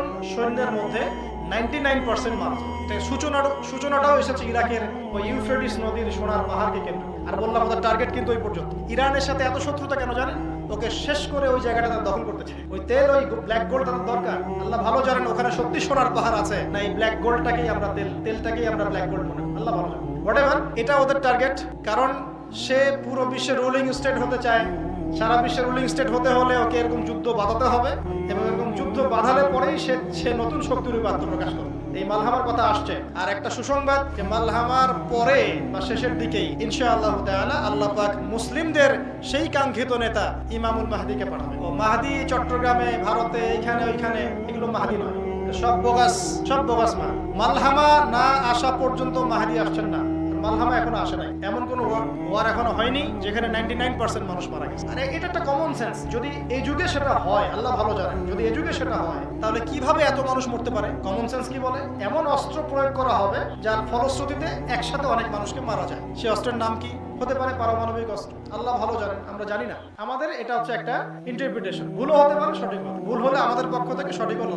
তারপরে আসছে মাহদি, এরপরে ইনশাআল্লাহ আযজা ওয়া জাল এই হাদিসের বাস্তবায়ন হবে। কোন হাদিস? এই হাদিসটা দিয়ে শেষ করব। নবী সাল্লাল্লাহু আলাইহি ওয়াসাল্লাম বলেছেন, লা তুকাতিলুন্নাল ইয়াহুদ, তোমরা অবশ্যই ইহুদদের সাথে যুদ্ধ করো। ভালো করে শুনুন। এমনকি কোন ইহুদ যদি গাছের পিছনে বা এই পাথরের পিছনে আত্মগোপন করে লুকায়, তাহলে ওই পাথর বা গাছ পর্যন্ত কথা বলবে, ইয়া মুসলিমিনা ওয়ারা'আল ইয়াহুদ তাআল ফাকতুল, হে মুসলমান, হে মুসলিম সৈন্য, আমার পিছনে একজন ইহুদি আছে, লুকিয়ে আছে, আসো তাকে হত্যা করে যাও। গাছ পাথর পাথর, গাছ পাথর। লা তুকাতিলুনাল ইয়াহুদ ওয়া লা তাকতুলুনহুম, তোমরা অবশ্যই তাদের সাথে যুদ্ধ করবে এবং অবশ্যই তোমরা তাদেরকে হত্যা কারা করবে? এটা চলতে থাকবে। শেষ পর্যায়ে আল মাহদি এসে এটা ফিনিশিং দিবেন। তখন এই হাদিসও এসেছে, এটা সৌভাগ্য আমাদের। এই হাদিসও আসছে যখন দেখবে খোরাসান থেকে কালো পতাকা বের হয়ে গেছে, খোরাসান থেকে কালো পতাকা বের হয়ে গেছে, তখন বরফের উপর হামাগুড়ি দিয়ে হলেও সামর্থ্য থাকলে তোমরা সেখানে যোগ দিও। ফালা নি'মাল আমিরুহা ওয়ালা নি'মাল জাইশু যালিকাল জাইশ, কতই না উত্তম সেই বাহিনীর আমির আর কতই না উত্তম সেনাবাহিনী ওই সেনাবাহিনী। এটা আল্লাহ পাক কাদেরকে জীবিত রাখবেন, কবে হবে, কত সালে আমরা জানি না। একটা হাদিস স্পষ্ট, খোরাসান থেকে, খোরাসান মানে কিন্তু মৌলিকভাবে এই আফগান, উজবেকিস্তান, পাকিস্তানের কিছু অংশ, ইরানের পূর্বাঞ্চল, এই পুরো জায়গাটাকেই খোরাসান। সেন্টার, হার্ট হচ্ছে আফগানিস্তান। যখন তোমরা দেখবে এখান থেকে ব্ল্যাক ফ্ল্যাগস বের হয়ে গেছে, তখন আর হাদিসটা আসছে এভাবে যে এই বাহিনী যুদ্ধ করতে বাইতুল মুকাদ্দাস পর্যন্ত বিজয় করবে, পৃথিবীর কোন সেনাবাহিনী ওদেরকে দমাতে পারবে। এটা কিচ্ছু করার নাই, এটা হাদিসে আসছে। আর এই হাদিসটা সহিহ না জয়ীফ না জাল না মাউযু, আপনারা আলেমদেরকে জিজ্ঞাসা করবেন। যখন ওখান থেকে বাহিনী বের হবে, পৃথিবীর কোন সেনাবাহিনী তাদেরকে আটকাতে পারবে। জিততে তারা বাইতুল মুকাদ্দাস পর্যন্ত বিজয় করবে। তাদের ভিতরে ইনশাআল্লাহ তাআলা মাহদিকে পাবে। আর মাহদির হাতে বায়াত বলছে 313 জন। তারপরে আরবের বনু কালব গোত্রের সাথেও ইমাম মাহদির যুদ্ধ হবে, নিজের লোকদের সাথেই। ওই যুদ্ধে বনু কালব পরাজিত হবে। এবং এরা কারা হতে পারে অনুমান করে নেন, বলতে চাচ্ছি না কিছু, ঠিক আছে?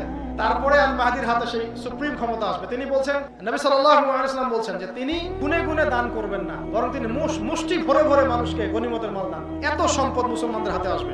মালহামার শেষের দিকে 3টা গ্রুপ মুসলিমদের, একদল যুদ্ধের মাঠেই শহীদ হয়ে যাবে, একদল পালায়ে যাবে মাঠ থেকে। আল্লাহ নবী বলছেন তাদেরকে আল্লাহ পাক মাফ করবেন না যদি যুদ্ধের মাঠ থেকে পালায় যায়। আর একদল শেষ সেনাবাহিনীর হাতে আল্লাহ পাক বিজয় দিবেন। এবার যখন ইমাম মাহদি বিজয় লাভ করবেন, এই জেরুজালেম থেকে আবার ইসলামী খেলাফা বাস্তবায়নের উদ্দেশ্যে আল্লাহ রাব্বুল আলামিন ঈসা ইবনে মারইয়ামকে নামাবেন। ঈসা ইবনে মারইয়াম আসার আগে একটা ঘটনা ঘটবে, যেটা আমি শুরুর দিকে বলেছি। ঈসা ইবনে মারইয়াম আসার ঠিক আগে বলতে কত বছর আল্লাহ ভালো জানেন, মাসিহুদ দাজ্জাল বের। আর এই দাজ্জাল বের হয়ে কাদেরকে নিয়ে বিশ্ব শাসন করবে বলেন দেখি? ইহুদিদেরকে। এখন অনলাইনে অনেকে পড়ে আছে বের হবে কোন জায়গা থেকে। আমি একদিন বলেছি যে জেরুজালেম থেকে সে ওয়ার্ল্ডকে শাসন করবে, কোন জায়গা থেকে বের হবে এটা নিয়ে কন্টেন্টের শেষ নেই। মানে মানুষের দৃষ্টিভঙ্গি শেকড় থেকে ওই ছাল চামড়ার দিকে নিয়ে যাওয়ার পায়তারায়, মূল জায়গা থেকে মানুষের দৃষ্টিকে সরায় এমন জায়গায় নিয়ে যাওয়ার পায়তারা, যেখানে দৃষ্টি থাকলেই বাকি, না থাকলেই বাকি। বলেন তো মাসিহুদ দাজ্জাল এক্স্যাক্টলি কোন জায়গা থেকে বের হবে, এটা বেশি ইম্পর্টেন্ট নাকি সে এসে ওয়ার্ল্ডে কি করবে সেটাই ইম্পর্টেন্ট, এবং সে কাদেরকে নিয়ে এই কাজটা করবে সেটাই ইম্পর্টেন্ট? যাদেরকে নিয়ে এই কাজটা করবে তারা আজকে ওয়ার্ল্ডে কি করছে, এটা বেশি ইম্পর্টেন্ট? কোনটা ইম্পর্টেন্ট? তবে এটা মনে রাখবেন, দাজ্জাল এত ক্রিটিক্যাল একটা সাবজেক্ট, একটা দুইটা হাদিস পড়ে এটাকে ব্যাখ্যা করা যাবে। আমি আমার ছোট্ট ক্ষুদ্র জ্ঞানে 4টা জায়গা পেয়েছি যে দাজ্জাল বের হতে পারে। 4টা জায়গা। একটা আসছে খোরাসান থেকে দাজ্জাল বের হবে, আপনারা হাদিস মিলিয়ে নিন। একটা আসছে ইস্পাহান থেকে বের হবে। কোন জায়গা? ইস্পাহান ইরানের মধ্যে। একটা খোরাসান, একটা হলো ইস্পাহান। একটা জায়গা আসছে শাম এবং ইরাক এর মাঝখানের রাস্তা থেকে বের হবে। শাম এবং ইরাক এর মাঝখানের রাস্তা থেকে বের হবে। শাম কোন জায়গা বলেন তো? এই পুরো জেরুজালেম কেন্দ্রিক পুরো জায়গাটা শাম না? শাম মানে কি শুধু সিরিয়া? আরেকটা জায়গা আছে খাল্লা থেকে দাজ্জাল বের হবে। খাল্লা কোথায়? আপনি গুগলে সার্চ দেন, পাবেন না খুঁজে। কারণ আমি বলেছি সব নিয়ন্ত্রণ আছে, সবকিছুর উপর নিয়ন্ত্রণ আছে। খালি ফেসবুক অন করে বলবেন আমি গাড়ি কিনতে চাই, কালকে দেখবেন গাড়ির অ্যাড দেখানো শুরু করছে। সব নিয়ন্ত্রণ। দাজ্জালের শাসন তো এমনি না, মানে সবকিছুর উপর নিয়ন্ত্রণ। দাজ্জাল এখনো বের হয়নি মানুষের রূপে, কিন্তু ওর অনুসারীরাই সারা ওয়ার্ল্ডকে নিয়ন্ত্রণ করা শুরু করে দিয়েছে। এটা বুঝতে পারেন না আপনারা ভাই? আল্লাহ বোঝার তৌফিক দান। 4টা। এখন বলেন বলেন তো একটা মানুষ 4টা জায়গা থেকে বের হবে কেমন করে? জটিল না বিষয়টা? আরো একটু জটিল করে দিই আপনাকে। আল্লাহ নবী বলেছেন যে মক্কা মদিনায় দাজ্জাল ঢুকতে পারবে না। সারা ওয়ার্ল্ড চুষে ফেরাবে, সারা ওয়ার্ল্ডে ফাসাদ সৃষ্টি করবে, কিন্তু মক্কা মদিনায় ঢুকতে পারবে। ঢুকতে গেলে দেখবে খোলা তরোয়াল হাতে ফেরেশতারা দাঁড়ায় আছে। এটা কে বলেছেন? মুহাম্মদ সাল্লাল্লাহু আলাইহি ওয়াসাল্লাম কি মিথ্যা বলতে পারেন? মদিনায় তারা ঢুকতে পারবে? এখন আমাদের নবী সাল্লাল্লাহু আলাইহি ওয়াসাল্লাম জীবিত আছেন, জীবদ্দশাতেই মদিনাতেই এক বাগানে ইবনে সাইয়্যিদ নামে এক ব্যক্তিকে তিনি দাজ্জাল মনে করছেন। সহিহ মুসলিমে আছে। আল্লাহর নবী ওমর রাদিয়াল্লাহু আনহুকে নিয়ে গেলেন। খবর ছড়িয়ে পড়েছে যে ইবনে সাইয়্যিদের সাথে দাজ্জালের আলামত মিলে যাচ্ছে। আল্লাহর নবী গেলেন, গিয়ে প্রশ্ন করছেন, তুমি কি দেখো? এই ছেলে বলছে, আমি আরশ দেখি। কি দেখি? আরশ। কোথায় তোমার আরশ? ওই ছেলে বলছে, পানির উপরে। নবীজি বলছেন, তুমি তো শয়তান দেখো। নবীজি বলছেন সাল্লাল্লাহু আলাইহি ওয়াসাল্লাম, তুমি কি বিশ্বাস করো যে আমি নবী, আমি শেষ নবী? তুমি কি বিশ্বাস করো যে আমি শেষ নবী? এই ছেলে বলছে, আপনি বিশ্বাস করেন যে আমি নবী? নাউজুবিল্লাহ। আল্লাহ ওমর রাদিয়াল্লাহু আনহু তরবাল খোলা শেষ, খালি একটু বলেন ইয়া রাসূলুল্লাহ, আমি এত গর্দানটা নামাই দিই। তারও চুল কোকড়া, চোখটা একটু স্ফীত, দাজ্জালের মতো, ইহুদি ছেলে, ইহুদি মায়ের সন্তান। এইবার দেখেন আমাদের নবীজি কি বলছেন। আমাদের নবী সাল্লাল্লাহু আলাইহি ওয়াসাল্লাম বলছেন, ওমর, সে যদি দাজ্জাল হয়ে থাকে তুমি তাকে হত্যা করতে পারবে না। কথা কি বুঝতে পারলেন? সে যদি দাজ্জাল হয়ে থাকে তুমি তাকে হত্যা করতে পারবে না। কে তাকে হত্যা করবে? ঈসা। আর সে যদি দাজ্জাল না হয় তাহলে নিরপরাধ মানুষকে হত্যা করার কোনো মানে না। 50-50 চান্স নেওয়া হয়েছে এখানে। আমাকে এখন উত্তর দেন দেখি। যেই নবী সাল্লাল্লাহু আলাইহি ওয়াসাল্লাম বললেন যে দাজ্জাল মদিনায় ঢুকতে পারবে না, সেই নবী কেন মদিনায় একজনকে দাজ্জাল বলে ইনভেস্টিগেট করতে যাবেন? আহলুল গাধা আছে কিছু, আহলুল হিমার ওয়াল কিরদা আমরা বলি। গাধা এবং বাদরের দাজ্জালের এটা ঠিক না, ওটা ঠিক না, আবু দাউদ ওটা বলছিল এটা ঠিক না, এটা মেলে না, এই জায়গা মেলে না। আরে বাবা, এটা এত গভীর একটা সাবজেক্ট। আপনাকে আমি তো 10 বছর থেকে স্টাডি করতেছি, আপনি কতদিন থেকে স্টাডি করেন? দাজ্জালের সাবজেক্টে এত গভীর, এত ডিপ, যেটা 2-4টা হাদিস দিয়ে বোঝা যাবে না, তো 2-একটা আয়াত দিয়ে বুঝতে পারবেন না আপনি। অনেক কিছুর দরকার আছে এখানে। একজন ব্যক্তি 4টা জায়গা থেকে বের হতে পারে, কিভাবে? আপনি উত্তর দেন আমাকে। আর যেই নবী সাল্লাল্লাহু আলাইহি ওয়াসাল্লাম বলেন মদিনায় ঢুকতে পারবে না, তিনি মদিনায় তাকে খুঁজতে গেলেন কেন? বিষয়টা কি জটিল না সহজ বলেন? তার মধ্যে আবার সে বিশ্বটাকে শাসন করবে, খোদা দাবি করবে, অলৌকিক ক্ষমতা থাকবে, তার আবার অনুসারী থাকবে। ওর অনুসারীদের অবস্থা আপনি দেখেন। ইহুদিদের কথা বল, ওরা এখন কোথায়? জায়গা ছিল না, উদ্বাস্তু থেকে রাষ্ট্র দখল করবে। এখন অত্যাচার করতে করতে 6% থেকে 76% হয়ে গেছে। পুরো হোলি ল্যান্ডটা দখল করে ফেলতেছে। আরবের উপর নিয়ন্ত্রণ, বিশ্বের উপর নিয়ন্ত্রণ। আর কি বোঝার বাকি আছে? মূল জায়গাটা কি? মূল জায়গা হচ্ছে সে ইহুদিদেরকে নিয়ে বিশ্বটাকে শাসন করবে। এই তো মূল কথা। এখন সে শাসন যাদেরকে নিয়ে করবে, ওদের হালতটা আপনি দেখেন। ওদের সাথে আমাদের সম্পর্ক কেমন হওয়া উচিত? কিভাবে আমরা এটাকে প্রতিহত করতে পারি? আমাদের করণীয় কি? আমরা কিভাবে মানুষের মধ্যে সচেতনতা তৈরি করতে পারি? এগুলো না মূল বিষয়। খালি উম্মার মাঝে ছোট ছোট বিষয়গুলোকে নিয়ে ইখতিলাফ সৃষ্টি করা, ফাটানো। বাংলাদেশের মুসলমানদেরকে হাত বাঁধা নিয়ে ব্যস্ত রেখে দিয়েছে। হাতই বাঁধতে পারলো না আজ পর্যন্ত। ঠিক বাংলাদেশের মুসলমানদের ব্রিটিশ পিরিয়ড থেকে শুরু করে আমাদের বাপদাদারা যারা ওই ব্রিটিশ পিরিয়ডে যুদ্ধ জিহাদ করেছে, ওই সময় থেকে মুসলমানদের অবস্থা এত ভালো ছিল, তারা যদি অভ্যন্তরীণ ট্রোনদলে বা এইসব ছোটখাটো বিষয়ে সময় নষ্ট না করতো, আজকে বাংলাদেশ কেন মনে হয় পুরো ভারতবর্ষ আমরা আবার শাসন করতাম। আমাদেরকে কিছু মাঝখানের ভিতরে কিছু মানুষ ঢুকে গেছে, আহলুল মাল, মানে এগুলো হচ্ছে টাকার মাল, টাকা পয়সা দিয়ে শুধু অহেতুক মুসলমানদের ভিতরে এমন কিছু ইস্যু সৃষ্টি করে দিবে, যেগুলো নিয়ে মুসলমানরা সময় নষ্ট। এক ভাই একটা ভালো কথা বলেছে, জানি না কোন আল্লাহর বান্দা বলেছে, আমার চোখে পড়েছে, দেখলাম যে ইসরায়েলের উচিত বাংলাদেশ থেকে এই ধরনের কিছু শায়েখদেরকে হায়ার করা এবং হায়ার করে ফিলিস্তিনে ছড়িয়ে দেওয়া। তাহলে জীবনে আর হামাস প্রতিহত করতে পারে। ও সারা জীবন এগুলোই করতে থাকে। ভাই তোমার নামাজ হচ্ছে কিনা, তোমারটা সহি না, তোমারটা জাল না, তোমারটা অমুক না, তোমার নেই। আপনাদের কি মনে হয় যে এই যে যুগ ধরে যে আমরা যে নামাজ পড়ে আসছি এটা ভুল? তাই মনে হয়? মানে কোনো দলিল নাই এখানে, বাঁধতেছি কোনো দলিল নাই। মানে এই ভাই যে নামাজ পড়তেছে 20 রাকাত, কোনো দলিলই নাই, এমনি পড়তেছে মনে হয় আপনাদের। এখন নতুন আপনি শিখলেন ধর্ম, এটাই চূড়ান্ত সঠিক, বাকি সব ভুল। আগে যা করে আসছে আমাদের বাপদাদা সব ভুল। আমি বাপদাদা দোহাই দিচ্ছি না, কিন্তু আমাদের বাপদাদারা এমনি এগুলো প্রতিষ্ঠা করেন না। প্রত্যেকটার পিছনে দলিল আছে। তো একজন বরেণ্য আলেম, নাম বলতেছেন সঙ্গত কারণে, তো একটা ওজিফা শিখতে চেয়েছিলাম আমি সামনাসামনি, উস্তাদ একটা ওজিফা যেটা আমি সবসময় চর্চা করতে পারি। আমাকে বললেন যে লা হাওলা ওয়ালা কুওয়াতা ইল্লা বিল্লাহিল আলিয়্যিল আযীম, এটা বেশি উনি অনেক বড় একজন আলেম। আমি ইশারা দিচ্ছি, পুরো ভারতবর্ষে তার মতো বড় মুহাদ্দিস কেউ নেই আমার এখন জীবিত। কওমি অঙ্গনের অনেক বড় একজন নক্ষত্র। তো এখন শেষে এটা বলার পরে কিছুক্ষণ পরে বলছেন এর সাথে এটাও পড়তে পারো। কি ওস্তাদ? বলছেন লা মালজা ওয়ালা মানজা মিনাল্লাহি ইল্লা ইলাইহি। আপনারা হয়তো প্রথম শুনলেন, আমিও সেদিন প্রথমই শুনছি। আমি বলছি যে লা হাওলা ওয়ালা কুওয়াতা ইল্লা বিল্লাহিল আলিয়্যিল আযীম, এটা তো জানি। এটা কোত্থেকে? লা মালজা ওয়ালা মানজা মিনাল্লাহি ইল্লা ইলাইহি, মানে আল্লাহ পাক যদি কোনো বিপদ মুসিবত কিছু দিতে চান, এখান থেকে উদ্ধারের কোনো রাস্তা নাই আল্লাহ ছাড়া। মানে আল্লাহই রাস্তা, আর কোনো রাস্তা। দেখেন আমি যে কয়টা হাদিস জানি তার মধ্যে হয়তো এটা আমি পাই না। তিনি যত বড় হাদিস শাস্ত্র নিয়ে ঘাটাঘাটি করেন, সেখানে অনেক কত হাদিস আছে, লক্ষ লক্ষ হাদিস আছে, তার মধ্যে কোনো একটা হাদিসে তিনি এই দলিলটা পাইছেন। এখন দেখেন আমার জ্ঞান আর তার জ্ঞানকে সমান হবে? এখন আমরা যে ইসলাম চর্চা করতেছি আপনাদেরকে মনে হয় যেগুলো কোনো দলিল নাই, এমনি এমনি প্রতিষ্ঠা হয়েছে? সতর্ক থাকেন এবং চোখ কান খোলা রাখেন। মুসলিম উম্মাহকে ছোট ছোট বিষয় নিয়ে বিভক্ত হতে দিয়েন না, বাড়াবাড়ি বন্ধ করেন।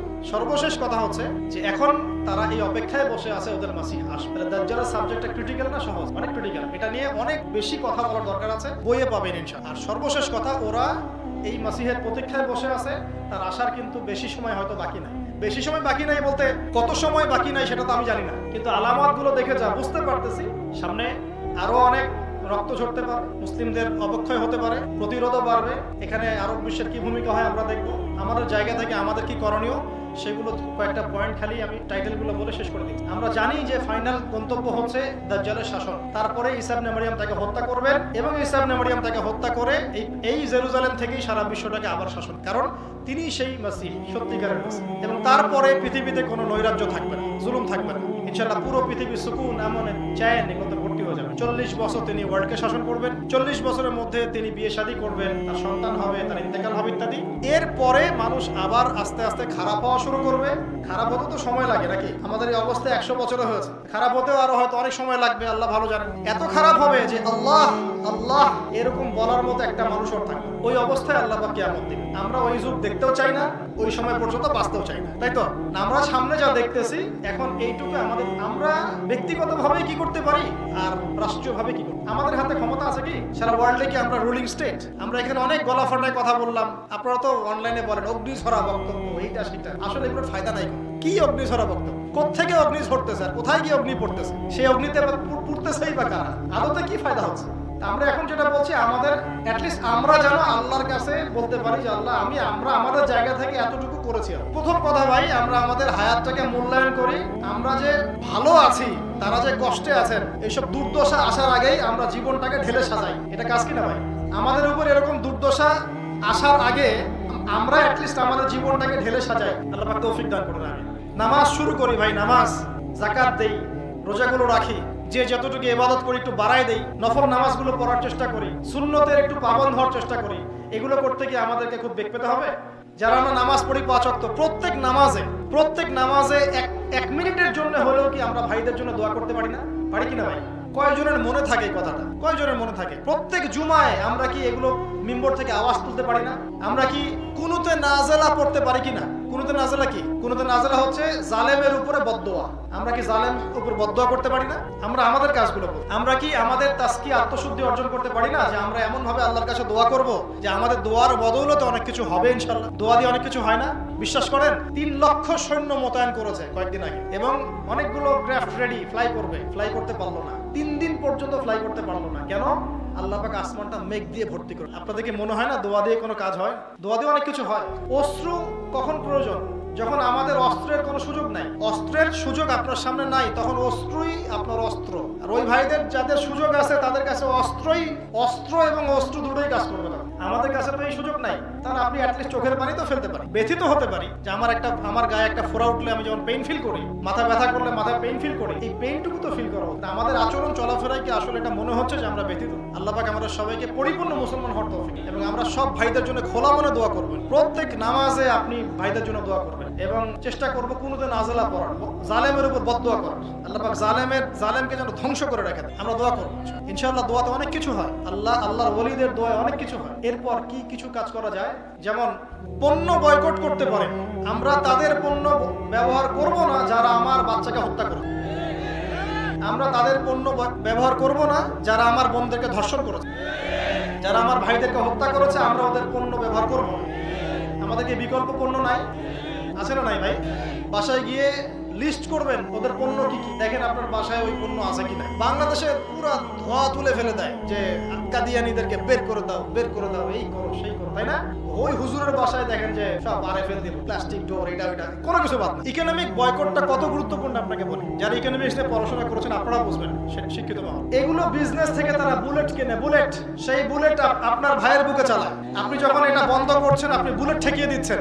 আমি যখন এটাকে বয়কট করছি বুলেট ঠেকিয়ে দিচ্ছি। সত্যি কথা বলতে আমিও খুব বড় গলায় বলছি, কিন্তু আমরাও করতে পারছি না। প্রত্যেকটা জায়গায় আমি যা ব্যবহার করছি এগুলোই মনে হয় ওদের প্রোডাক্ট। আপনি যে ফোন থেকে শুরু করে ডিভাইস থেকে শুরু করে কি নাই যেগুলো ওদের, তা আমরা তো অনেক আগেই হেরে গেছি ভাই। অনেকে বলে যে এখন যুদ্ধ হচ্ছে, এটাই ভুল কথা। যুদ্ধ তো সে 1917 সাল থেকে শুরু হয়ে গেছে। যখন তারা এটা দখল করলো অটোমান থেকে সরাই দিয়ে, তখন থেকেই তো আমরা যুদ্ধের মধ্যেই আছি। নতুন করে আবার কথা যুদ্ধে গেল নাকি? আপনি ওই সময়কার দখলটাকে মেনে নিচ্ছেন এবং তার রাষ্ট্রের অস্তিত্বকে স্বীকার করছেন?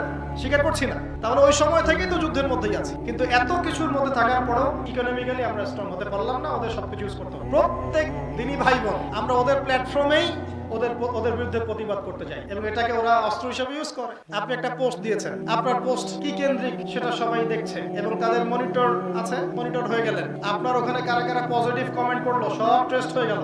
তা ওদেরই ট্র্যাকে নেমে আমরা ওদের বিরুদ্ধে কথা বলতে যাচ্ছি এবং তাদেরকে আমরা ধন্যবাদ দিয়ে দিচ্ছি যে আমরাই তারা। আসলে আমরা ইকোনমিক্যালি যদি স্ট্রং হতে পারতাম বা এই চেতনাটা একটু মাথায় রাখতে পারি, কিছুটা হলেও আমরা আমাদের দায়িত্ব পালন করতে পারবো। আমি বলছি যে আমরা আসলে কিছু করতে পারবো না। তারপর কি আমরা যে যার রাষ্ট্রের আন্ডারে আছি সেই রাষ্ট্রের যারা নীতি নির্ধারক তাদের উপর একটা চাপ সৃষ্টি করতে পারতাম। তবে এই চাপটা আমরা এখন সৃষ্টি করতে পারবো না। কেন পারবেন না ভাই বললেন? কারণ আমরা যে বিভক্ত। আমি যদি 10 জনকে নিয়ে কিছু বলতে চাই, চাপ সৃষ্টি করতে চাই, একটা মিছিল করতে চাই বা মিটিং করতে চাই বা স্মারকলিপি জমা দিতে চাই, তা আপনি তো আমাকে এখানে হ্যারাসমেন্টের শিকার করুন। আরেক দল আমার পিছনে লেগে। আমাদের মধ্যে ইউনিটি কোথায় যে আমরা সবাই মিলে একটা জায়গায় বসে একটা স্মারকলিপি জমা দিব যে আমাদের জাতির পক্ষ থেকে পুরো ইউনাইটেড নেশনস এর প্রতি এই বার্তা আমাদের। বাংলাদেশের মানুষ এটা চায় না বা বাংলাদেশের মানুষ এটা পছন্দ করে না। বাংলাদেশের মানুষ আমরা আমাদের ভাই বোনদের পাশে আছি, তাদের উপর জুলুম বন্ধ করুন, অ্যাটলিস্ট বলতে পারতাম। আমরা তো সবাই মিলে চাপটা এখন দিতেই পারবো না, পারবেন? এই হলো অবস্থা। তাহলে ভিতরে গলত রেখে আমি যে বললাম শুরুতে অনেক বড় বড় কথা বললাম, প্রত্যেক মুসলিম কান্ট্রি থেকে চাপ আসতো, ও বাধ্য পিছু করতে, ও পিছু করতে বাধ্য। এখন এই লাস্ট 100 বছরের অবস্থা এই জায়গায় আসছে যে ওর সাথে তো কথা বলার কোনো সুযোগ নেই আমাদের। ও একটাই ভাষা বুঝবে, সেটা হলো অস্ত্রের ভাষা। ওর সাথে একটা ভাষাতেই কথা বলা যায়, সেটা হলো অস্ত্রের ভাষা। কিসের নেগোসিয়েশন, কিসের শান্তি চুক্তি? ওদের সাথে কোনো শান্তি হতে পারে না। বিগত 100 বছর থেকে জুলুমের শিকার। এখন এই জালেমদের সাথে আপনি আর কি সফট ভাষায় কথা বলবেন? কিন্তু আমরা এখন হতভাগে এত দুর্বল হয়ে পড়ছি ওয়ার্ল্ড অ্যাফেয়ার্সে, আমরা এটা করতে পারি। কিছু হলেই আমাদেরকে স্যাংশন দিবে। দেখলেন না কয়দিন আগে? ডান থেকে বামে গেলে স্যাংশন দিয়ে দিব, এই করে দিব, সেই করে দিব, ভিসা দিব না। আমরা তো দুর্বল। তারপরে আমরা অ্যাটলিস্ট আল্লাহর কাছে দোয়া তো করতে পারি ভাই। যার যার জায়গা থেকে মন খুলে আমরা আমাদের ভাইদের জন্য দোয়া করবো।